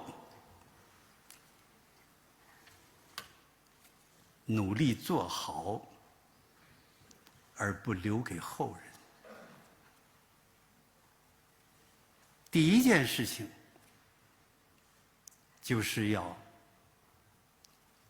制定收入分配体制改革的总体方案。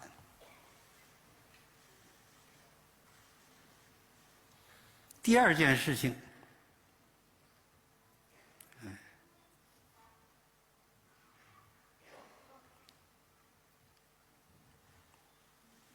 就是要制定并出台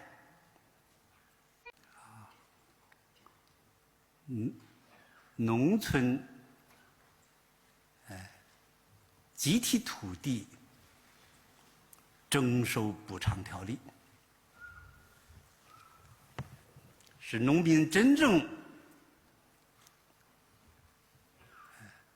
保障承包地的财产权。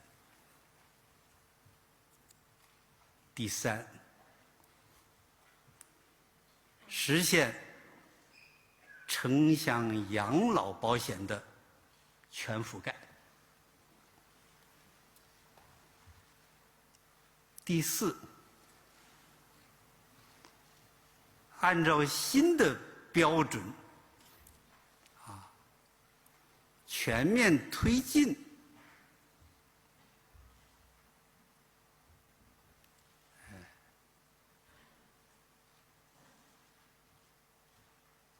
集中连片的贫困地区的扶贫工作。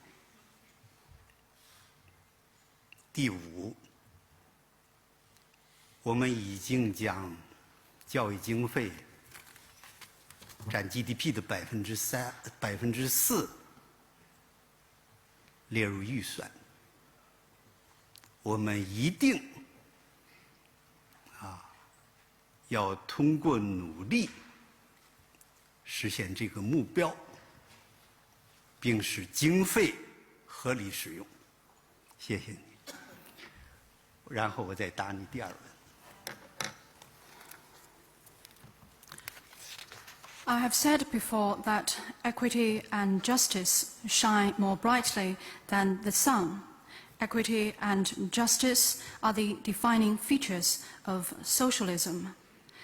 As a matter of fact, over the past 9 years, the government has put in a large amount of effort in promoting social equity and justice, and I believe these efforts should be widely recognized. On the legal front, we have amended the Chinese Constitution, and we have incorporated the requirement that the state respects and protects human rights into the Chinese Constitution. We have formulated the property law to protect, on the basis of law, the legal private assets of the Chinese people. We have amended the election law to ensure equal right of election of urban and rural residents. We have abolished the regulations that put restrictions on the freedom of mobility of rural residents into the cities. And in a short span of these years, the urbanization rate in China has exceeded 50%. Secondly, in the rural areas, we have abolished the agricultural tax so as to ease the burden on the part of Chinese farmers. Third, as far as education is concerned, we have basically made the 9-year free compulsory education universally available. We have exempted the tuition fees for students from the rural areas who are engaged in vocational education. We have provided scholarships and financial aid for students from rural areas during their senior middle school and college education. We have provided subsidies for students from poor families who are engaged in the rural boarding school education. Fourth, we have established and improved the social security system that covers old age support, unemployment insurance, medical insurance, and subsistence allowance. The programs of medical insurance for both working and non-working urban residents and the program of the rural cooperative medical care now cover 1.3 billion people in China. All these are the institutional arrangements we have made to promote social equity and justice. I'm fully aware that the people are still complaining about the income disparities and judicial injustice and some other problems. We must continue to do a conscientious job in promoting social equity and justice. In the last year in office, this government plans to take on some tough tasks. We are determined to accomplish these tasks rather than pass the problems to the next government. First, we have the plan to formulate an overall plan for the reform of income distribution system in China. Second, we will formulate and introduce a regulation on the expropriation and compensation of collectively owned rural land, so as to ensure the farmers' property right to the land they have contracted. Third, we will extend the coverage of old age insurance programs to the entire Chinese population. Fourth, on the basis of the newly set poverty standard, we are going to press ahead with the work of poverty elimination. And fifth, the government has arranged the budget for meeting the target of raising the government expenditure on education to 4% of the Chinese GDP. We must make every effort to meet this target and ensure that every piece of this spending will be widely used. 政府的一切权利都是人民赋予的，我们应该创造条件，让人民提出意见，批评政府。因此，在网上听到有拍砖的声音，我并不感到奇怪。我以为这是正常的事情。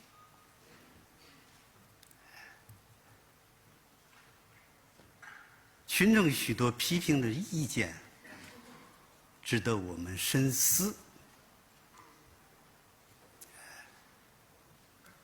而政府决定重视和决定的许多重大问题，经常是从群众拍砖里头得到的。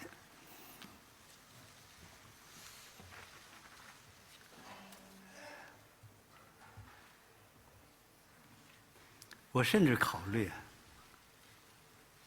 把一些经常批评政府的代表人士请到中南海，面对面地听取他们意见。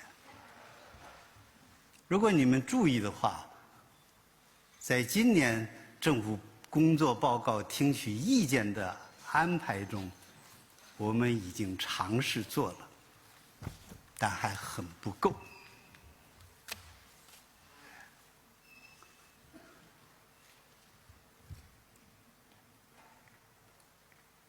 在我担任总理期间，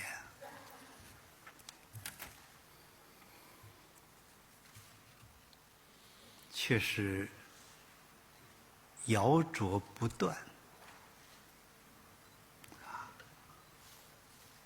我虽然不为所动，但是心里也不免感到有一些痛苦。这种痛苦不是信而见疑、忠而背谤的痛苦，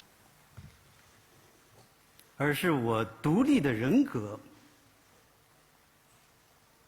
不为人们所理解。我对社会隐约感到有点忧虑。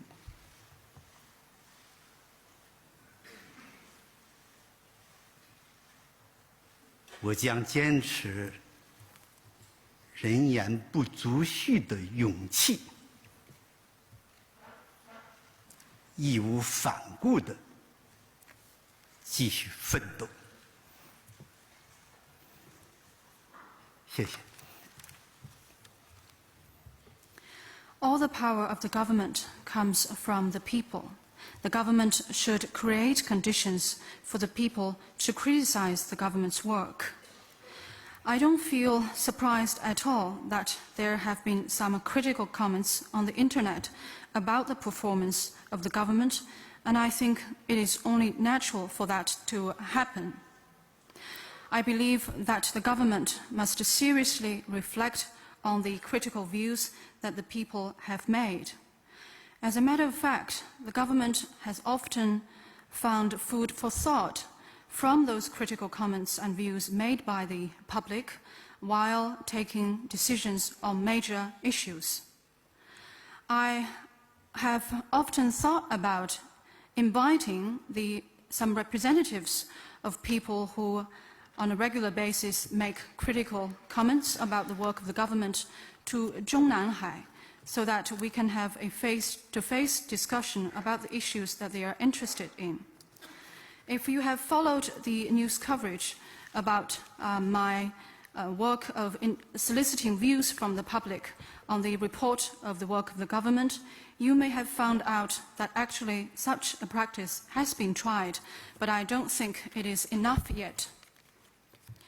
During my term of office as the Premier, there have been some slanders about me. I have not allowed myself to be disturbed by those slanders, but still they have caused some pain. Not the pain because a man of integrity and loyalty has been questioned and wronged, but because my independent character has not won people's understanding, and that has made me feel a bit worried about this society. Well, I will continue to press ahead with my work and to uphold my ideals without hesitation and misgivings, with the courage that one should not fear the rumors and slanders from others. 下位记者，中区第3排中间半岛台。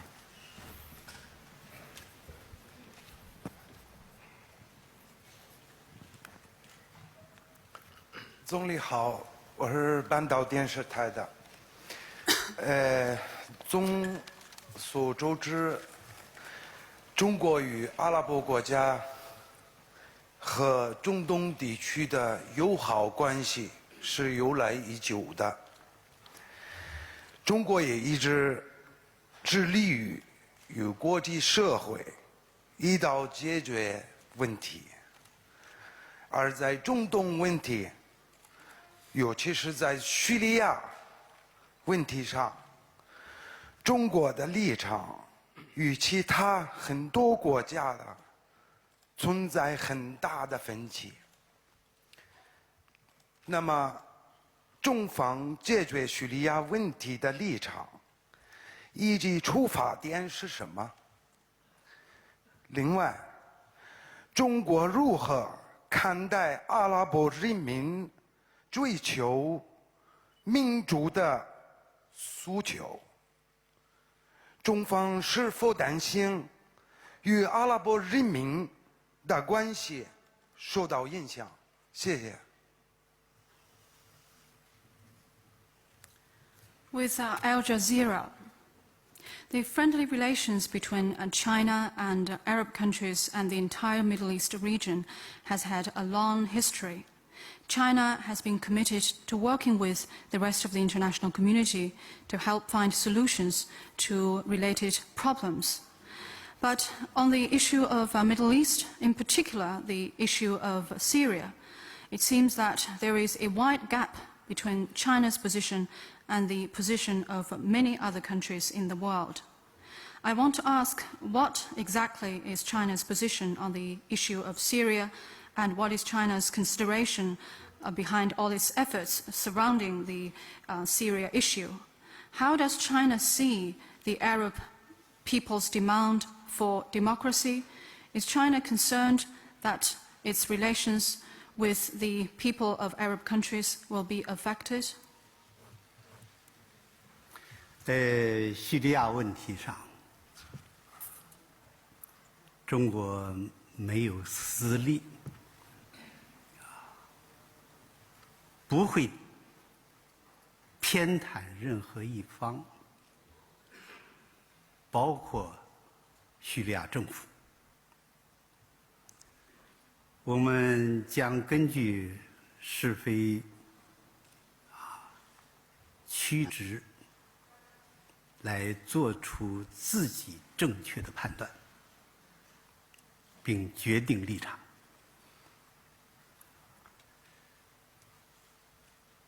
中国在叙利亚问题上的立场可以概括为4点。第一，要保障平民的生命安全。叙利亚各方都要立即停止对无辜平民的杀戮。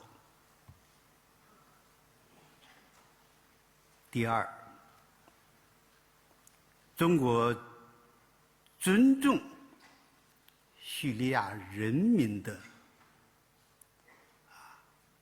要求变革和维护自身利益的合理诉求。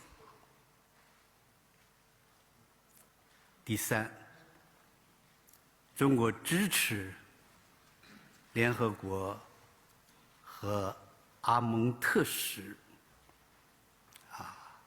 对叙利亚问题的政治斡旋。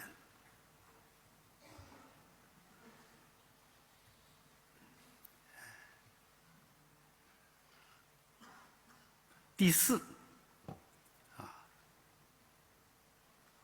对叙利亚人民现在遭受的人道主义的苦难，我们深表同情，已经并将继续参与国际人道主义援助。中国也在用自己的方式加紧做叙利亚各方的工作，开启政治对话的进程。阿拉伯人民追求民主的诉求必须得到尊重和切实的回应。而且我以为这种民主的趋势是任何力量不可阻挡的。中国同阿拉伯有着上千年的交往史，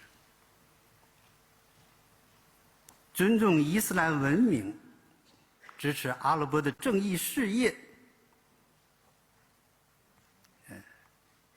是我们一贯的立场。我们已经在各领域开展了富有成效的合作。前不久，我访问了沙特、阿联酋和卡塔尔。我总的感觉，中国与阿拉伯国家、与海湾国家有着共识，合作是主流。在阿拉伯世界的变革中，中国的立场将会为阿拉伯各国所理解，并且赢得信任，最终会增进中国与阿拉伯的关系。谢谢。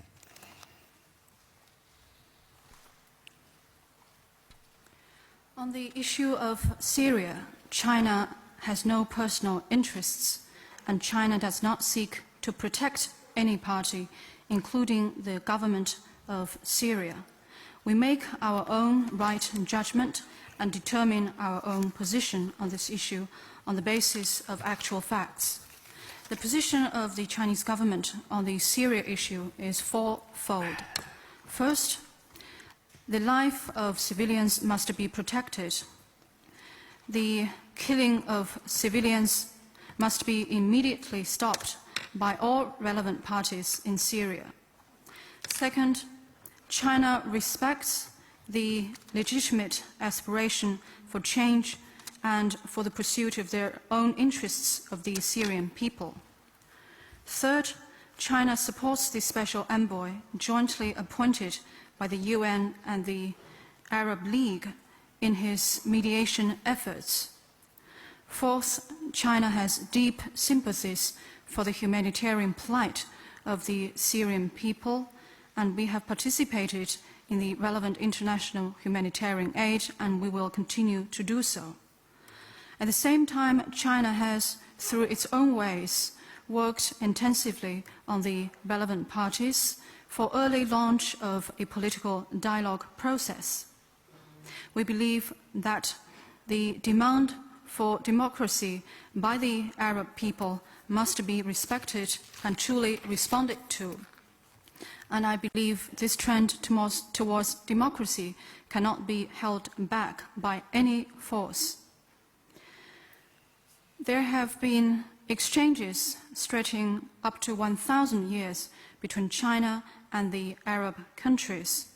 It has been China's consistent position to respect the Islam civilization and support the just cause of Arab countries. The two sides have engaged in productive cooperation in a wide range of areas. Not long ago, I visited Saudi Arabia, the UAE, and Qatar.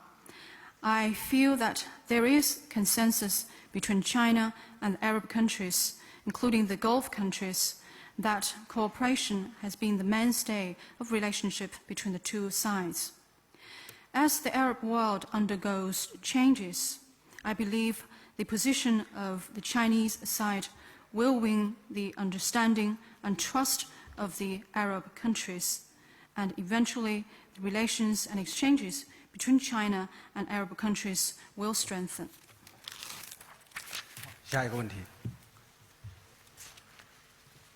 南区第5排那位男士。对。谢谢，总理您好，我是中央人民广播电台和中国广播网的记者。最近啊，社会上非常关注一个案件，就是浙江吴英案。那么我想请问，您个人觉得吴英到底该不该被判死刑？另外，同时您怎么看当前民间资本这个投融资难的问题？谢谢。With China National Radio and its website, people have paid very close attention to the Wu Ying case of Zhejiang province. I would like to ask you, Mr. Premier, do you think Wu Ying should be sentenced to death?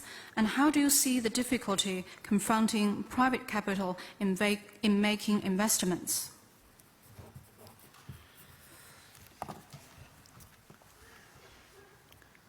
我注意到一段时间以来，社会十分关注吴英案。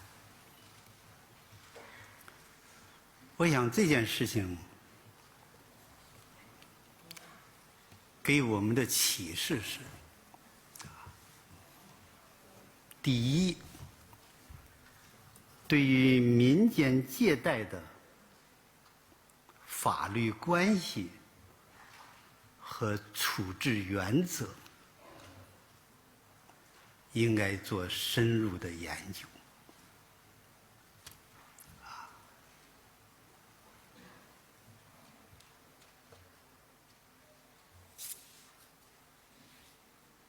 使民间借贷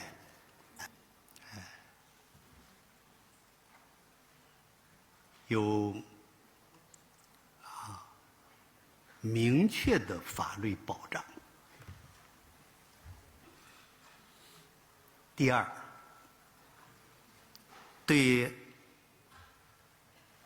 案件的处理一定要坚持实事求是。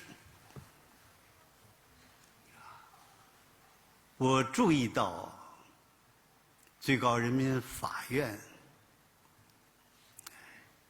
下发了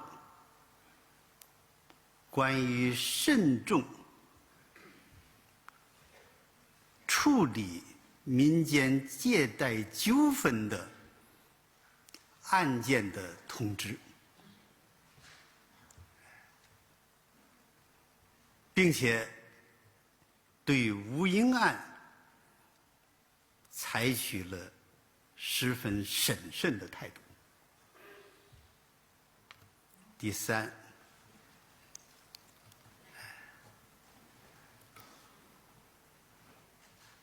这件事情反映了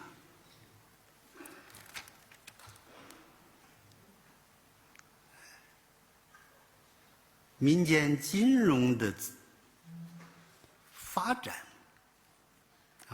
民间金融的发展，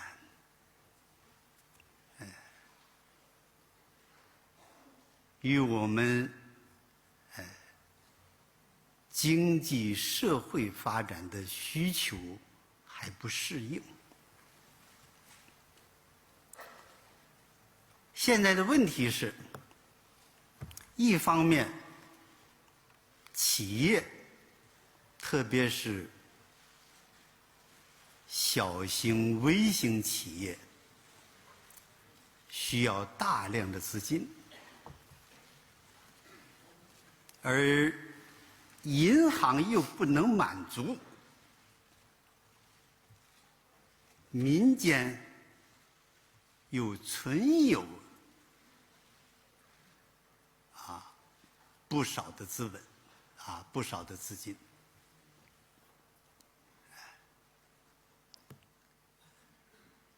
我们应该引导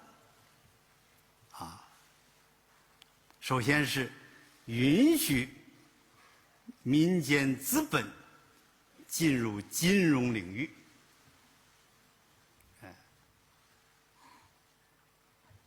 使其规范化、公开化，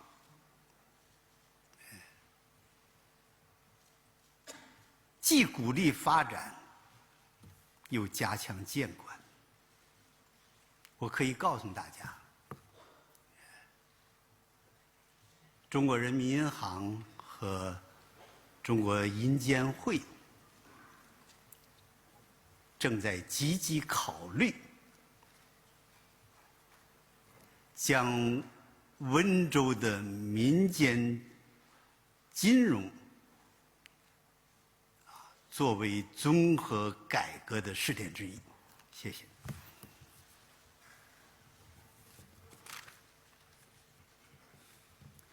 I have noted that there has been much public attention paid to the Wu Ying case. On this matter, I would like to make the following points. First, a thorough study must be conducted concerning the legal aspects of private lending and the principles that should be observed in handling this matter, so that there will be clearly defined legal safeguards for private lending. Second, the Wu Ying case must be handled on the basis of real facts.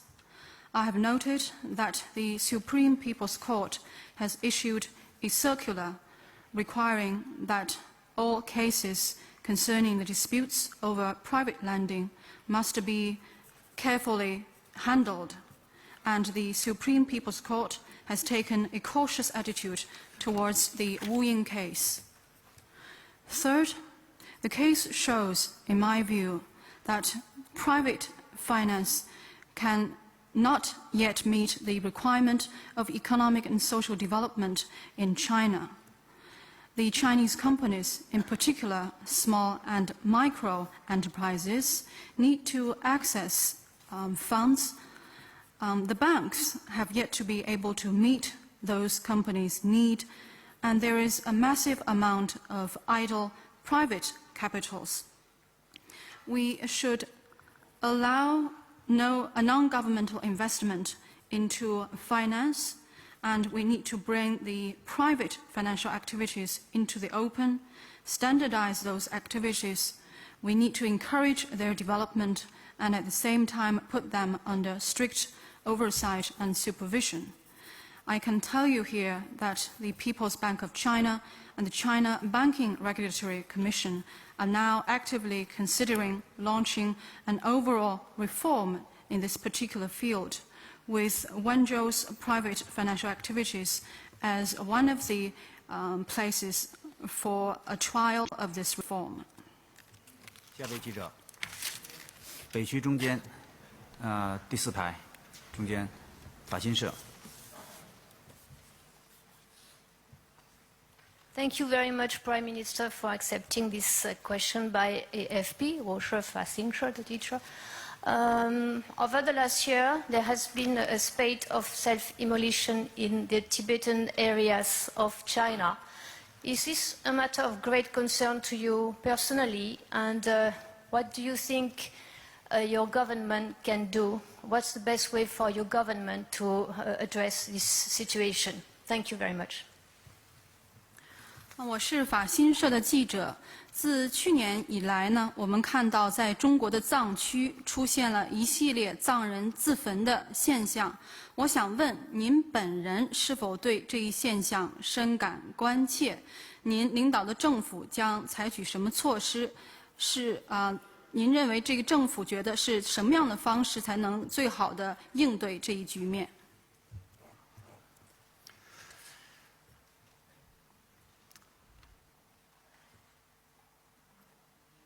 最近一段时间啊，在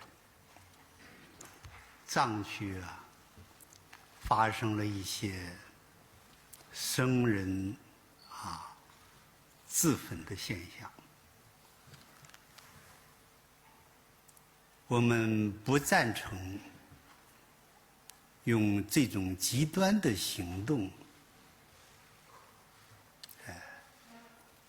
来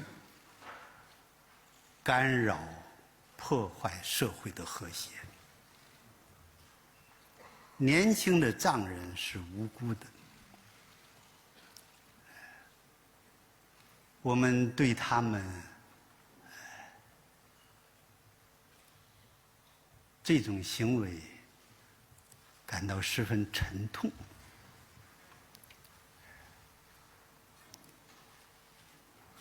应该明确的是，西藏和4省藏区都是中国领土不可分割的部分。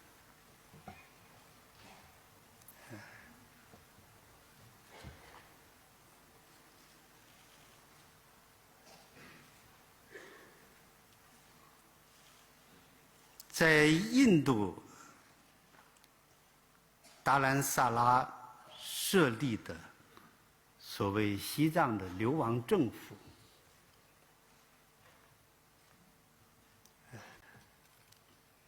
不管是达赖喇嘛直接操控，还是间接影响，都是政教合一的。其目的就是要把西藏和藏区从祖国分离出去。在这个问题上，我们立场和原则是坚定的。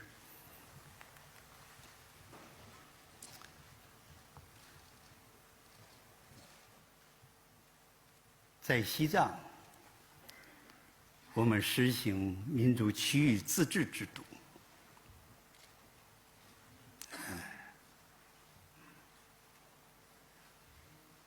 虽然西藏这些年经济社会有了很大的发展，但是毋庸讳言，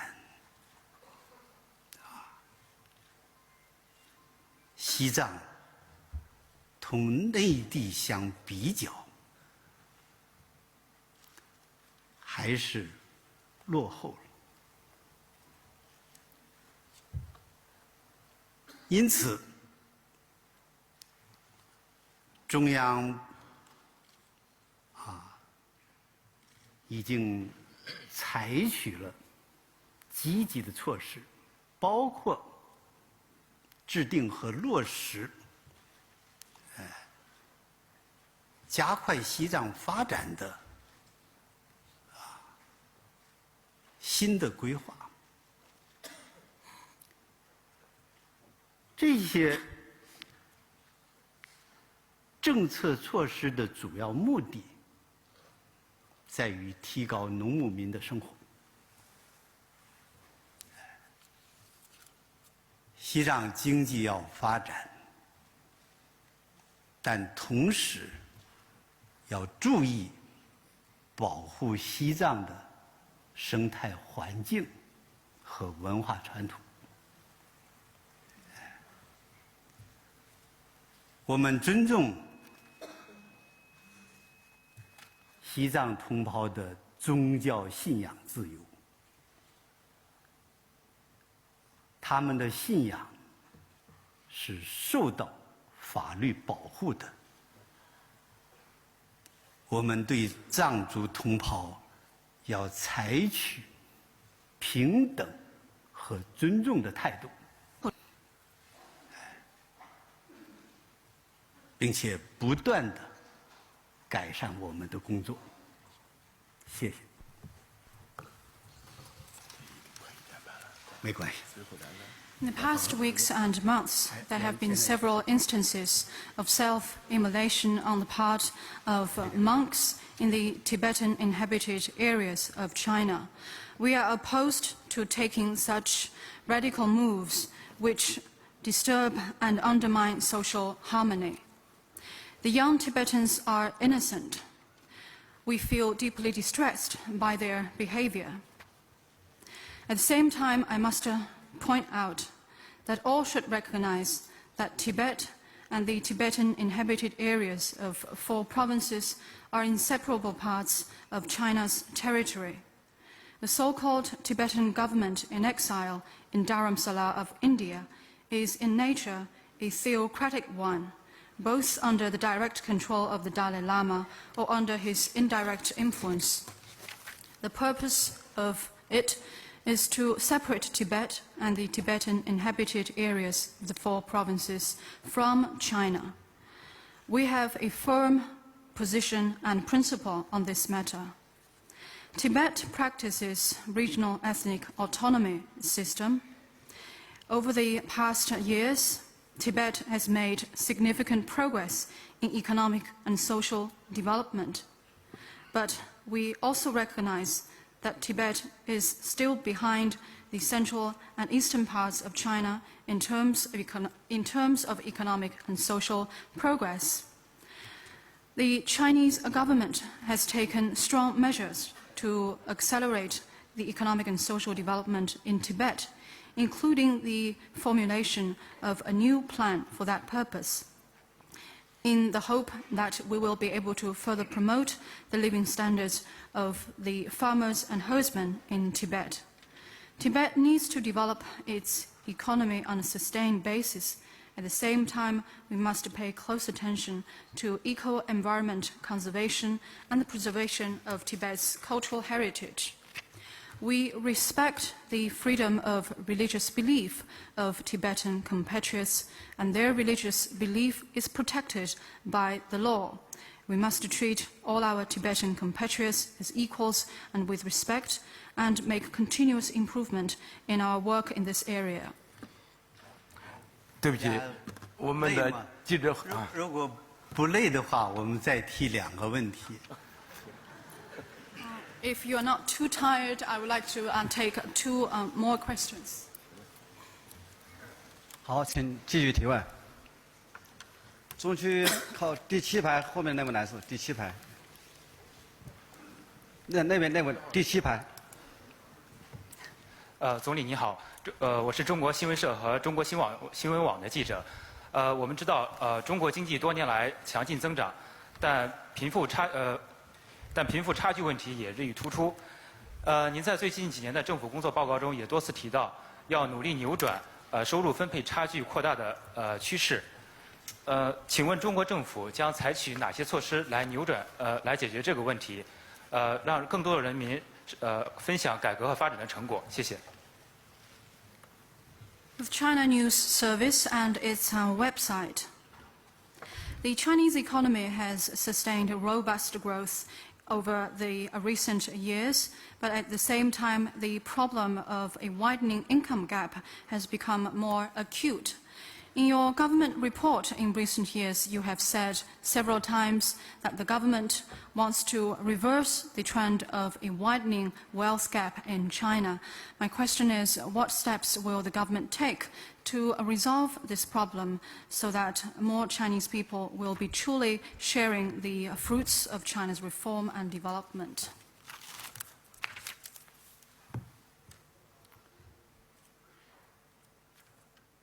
关于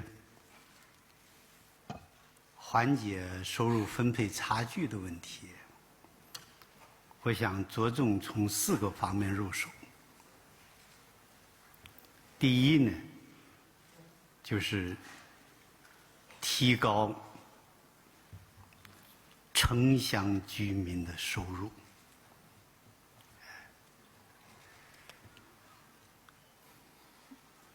提高最低工资的水平，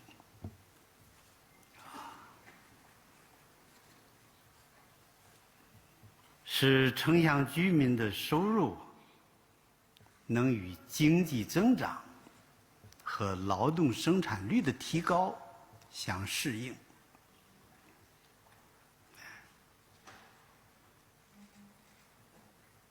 第二，就是调节收入，调节收入分配，要限制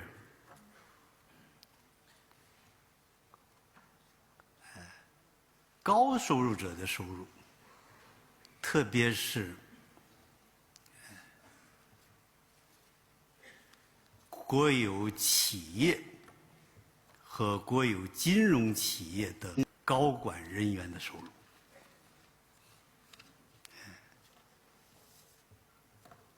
要增加中等收入的比重。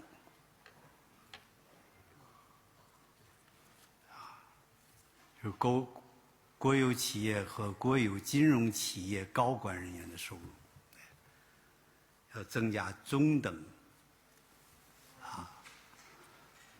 收入的比重，这个增长的比重。第三，就要建立健全社会保障制度。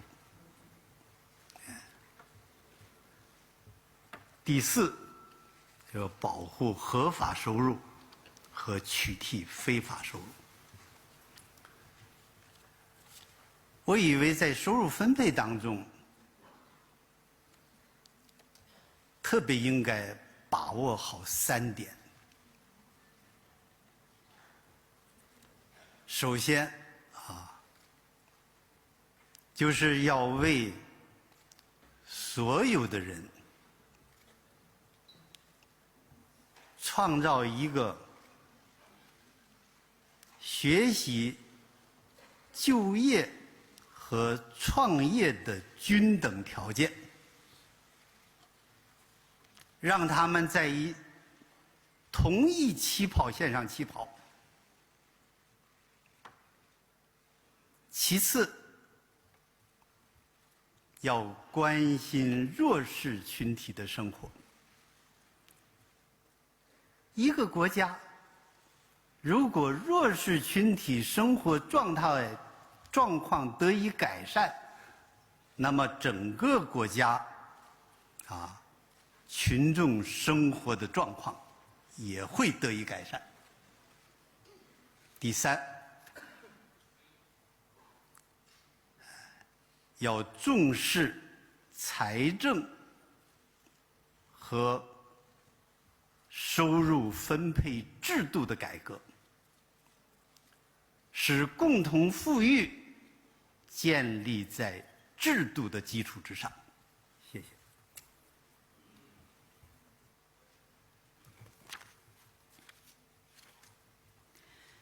To address the problem of income disparities, I believe it is important that we take steps in the following 4 areas.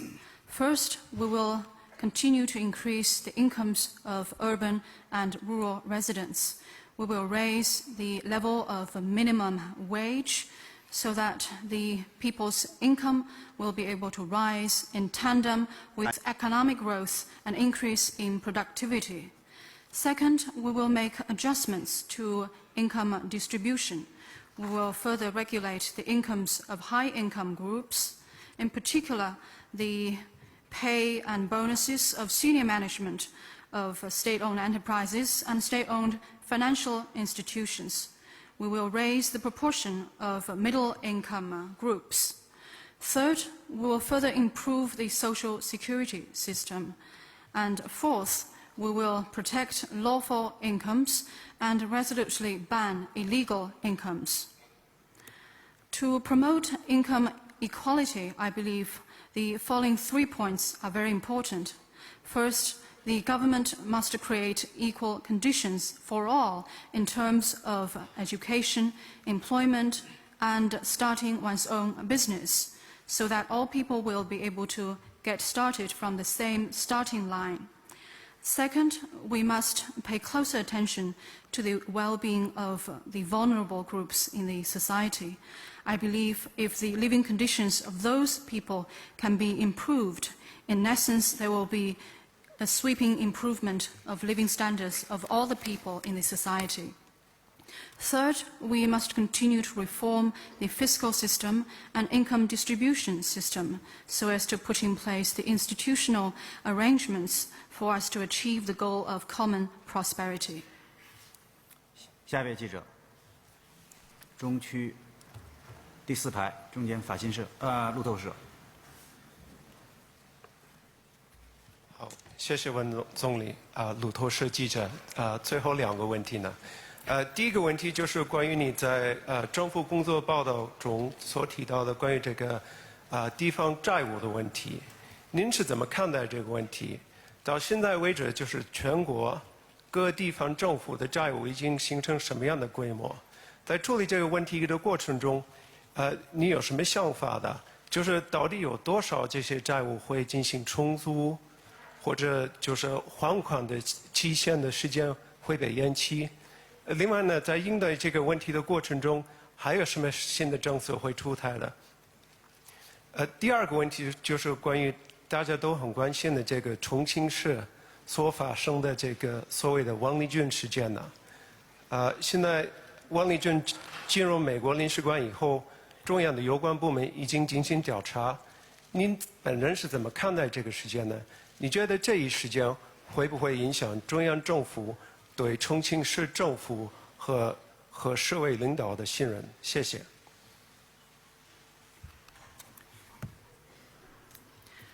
With Reuters, I have 2 questions. You referred to the problem of local government debt in your government work report. I would like to get your personal perspective on this matter. How big exactly is the local government debt at the moment? What are your thoughts about addressing this problem? Will you consider reorganizing or reshuffling the local government debt? And will the central government consider extending the payment maturity for those local government debts? Secondly, a question about the Wang Lijun incident which has occurred in Chongqing. I have noticed that the relevant governmental departments of China have conducted investigation into this matter after Wang Lijun entered the U.S. consulate. How do you see this matter? Will this matter affect the trust or confidence of the central government in the leadership of Chongqing municipality and the government of Chongqing municipality? 关于地方政府债务问题，我想明确地告诉你以下几点。第一，中国政府债务的负担率和赤字率目前处于较低的水平，低于许多发达国家和新兴经济体。第二，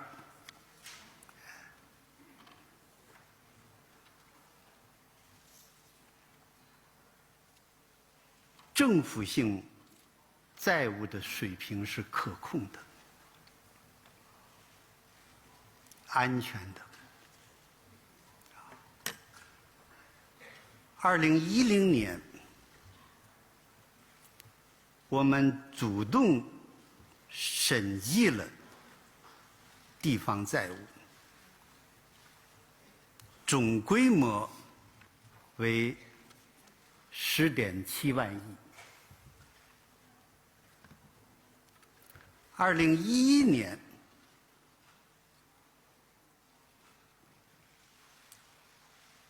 新增债务仅有3亿，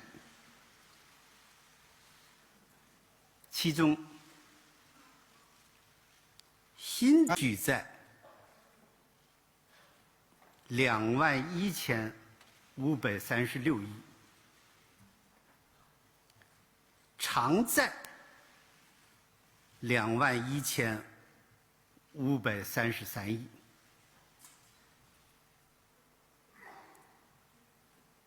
第三，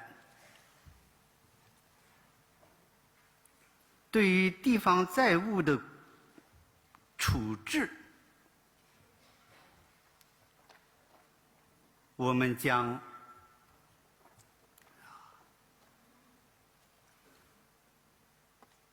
妥善处理存量，严格控制增量。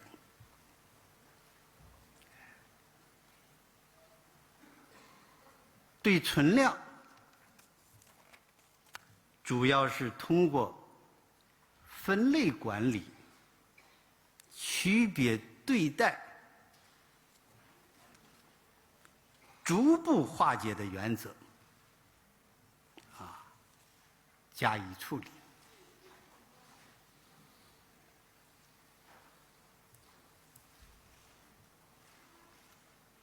对于增量，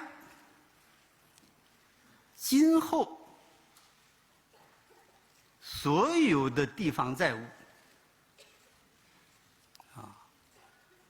都必须列入财政预算和决算，接受同级人民代表大会的监督。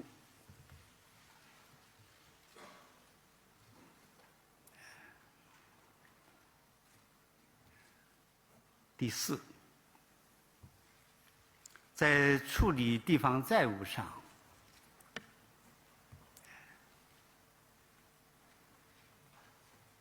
因为大量的债务形成了还是优质资产，有现金流和收益。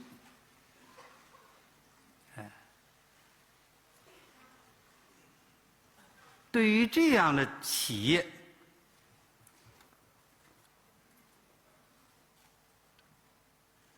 我们将通过它的收益来进行偿还。对于公益性项目，要通过政府，包括中央政府和地方政府负责偿还。我可以负责地告诉你，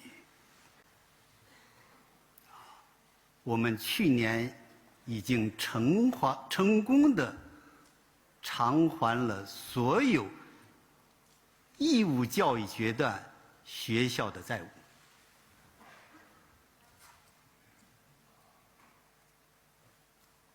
当然，在偿还地方债务中，我们也会采取市场化的办法，比如资产处置、项目转让和股权出售。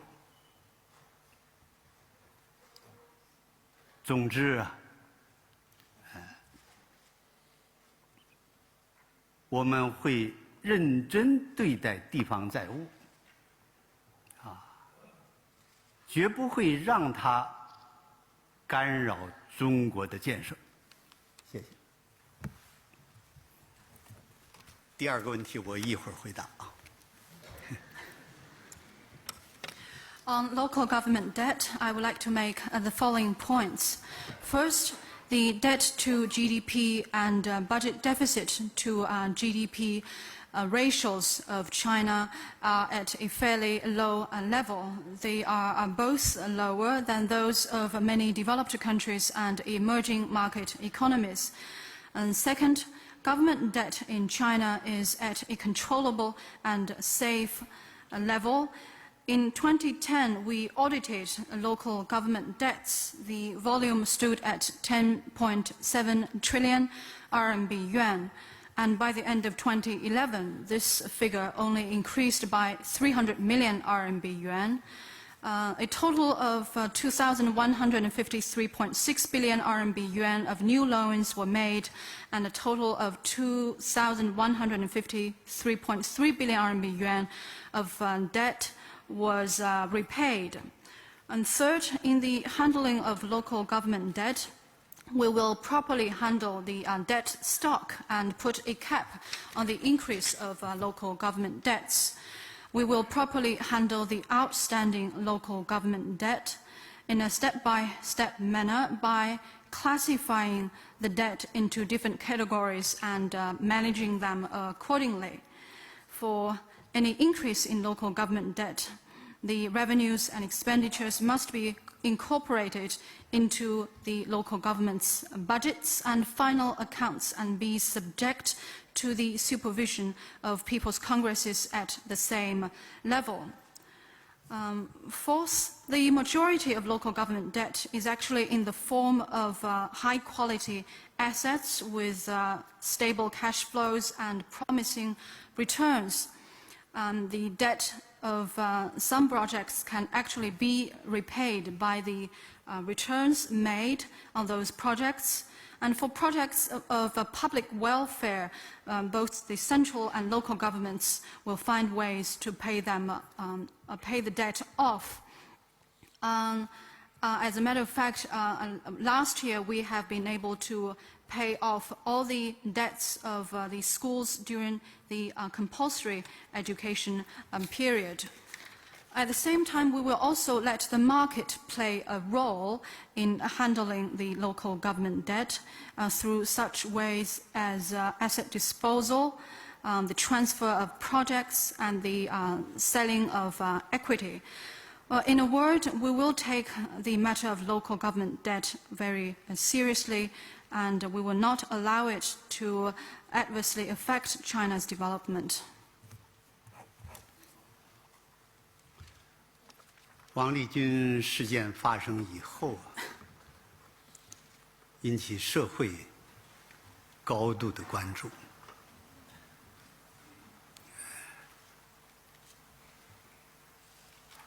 在国际社会上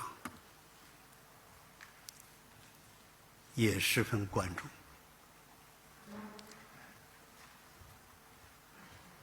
我可以告诉大家，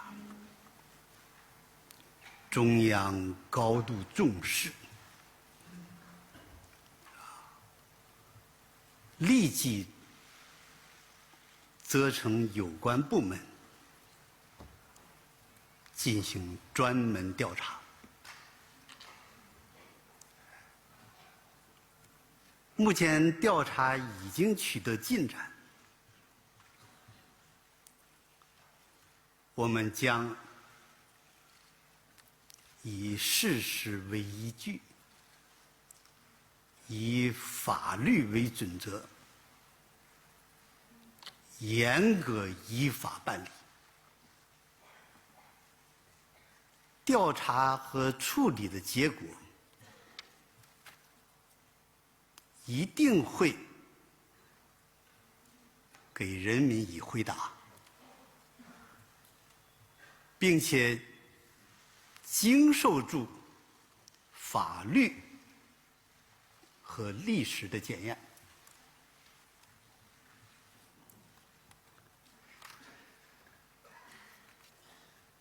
多年来啊，重庆市历届政府和广大人民群众为改革建设事业付出了很大的努力，也取得了明显的成绩。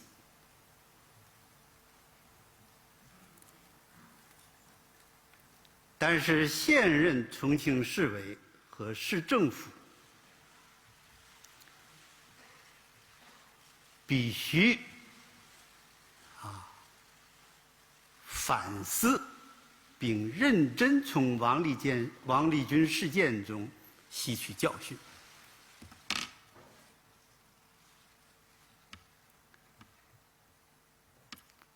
我在这里想讲一段话，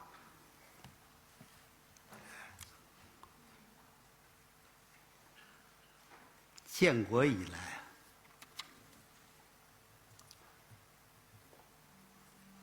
在党和政府的领导下，我国的现代化建设事业取得了巨大的成就，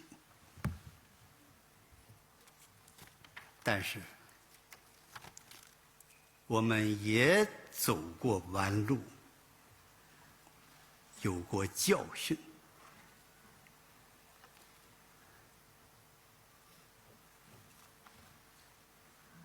党的11届三中全会，特别是中央作出关于正确处理若干历史问题的决议以来，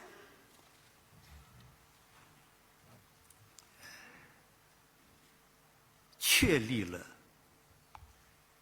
解放思想、实事求是的思想路线和党的基本路线，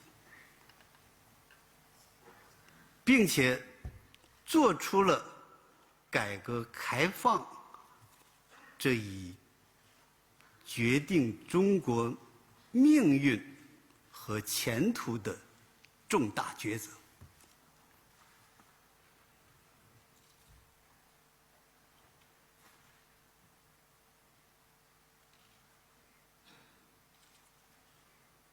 历史告诉我们，一切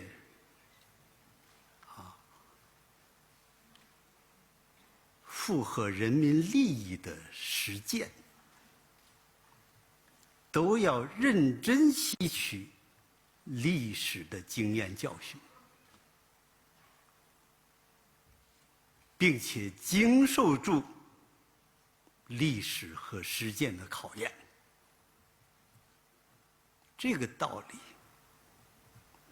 全国人民懂得，因此，我们对未来抱有信心。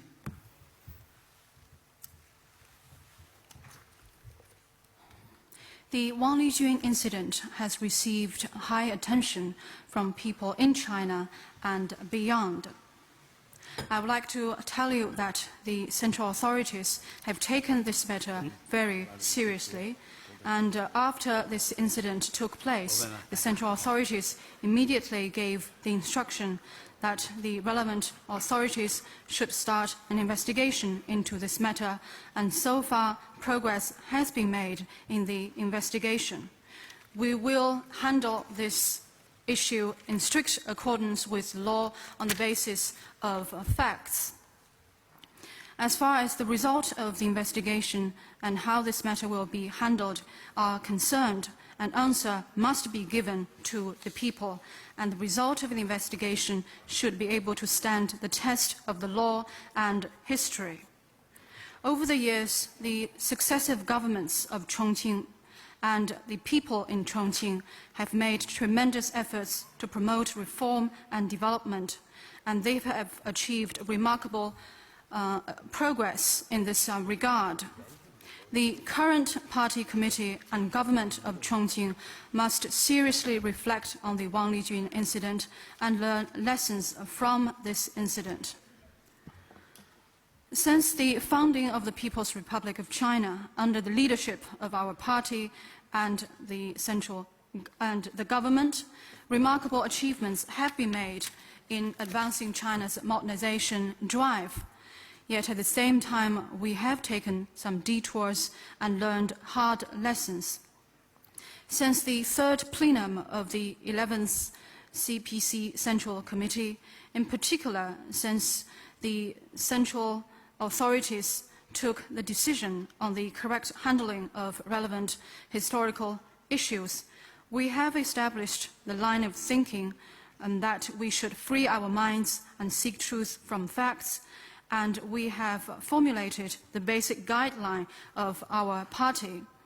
In particular, we have taken the major decision of conducting reform and opening up in China, a decision that is crucial for China's future and destiny. What has happened shows that any practice that we take must be based on the experience and lessons we have gained from history, and it must serve the people's interests. The practice that we take must be able to stand the test of history and the reality. I believe the people fully recognize this point, and I have full confidence in our future. 我认真没有敷衍地回答了记者朋友的每一个问题，整整3个小时了，是不是可以结束了？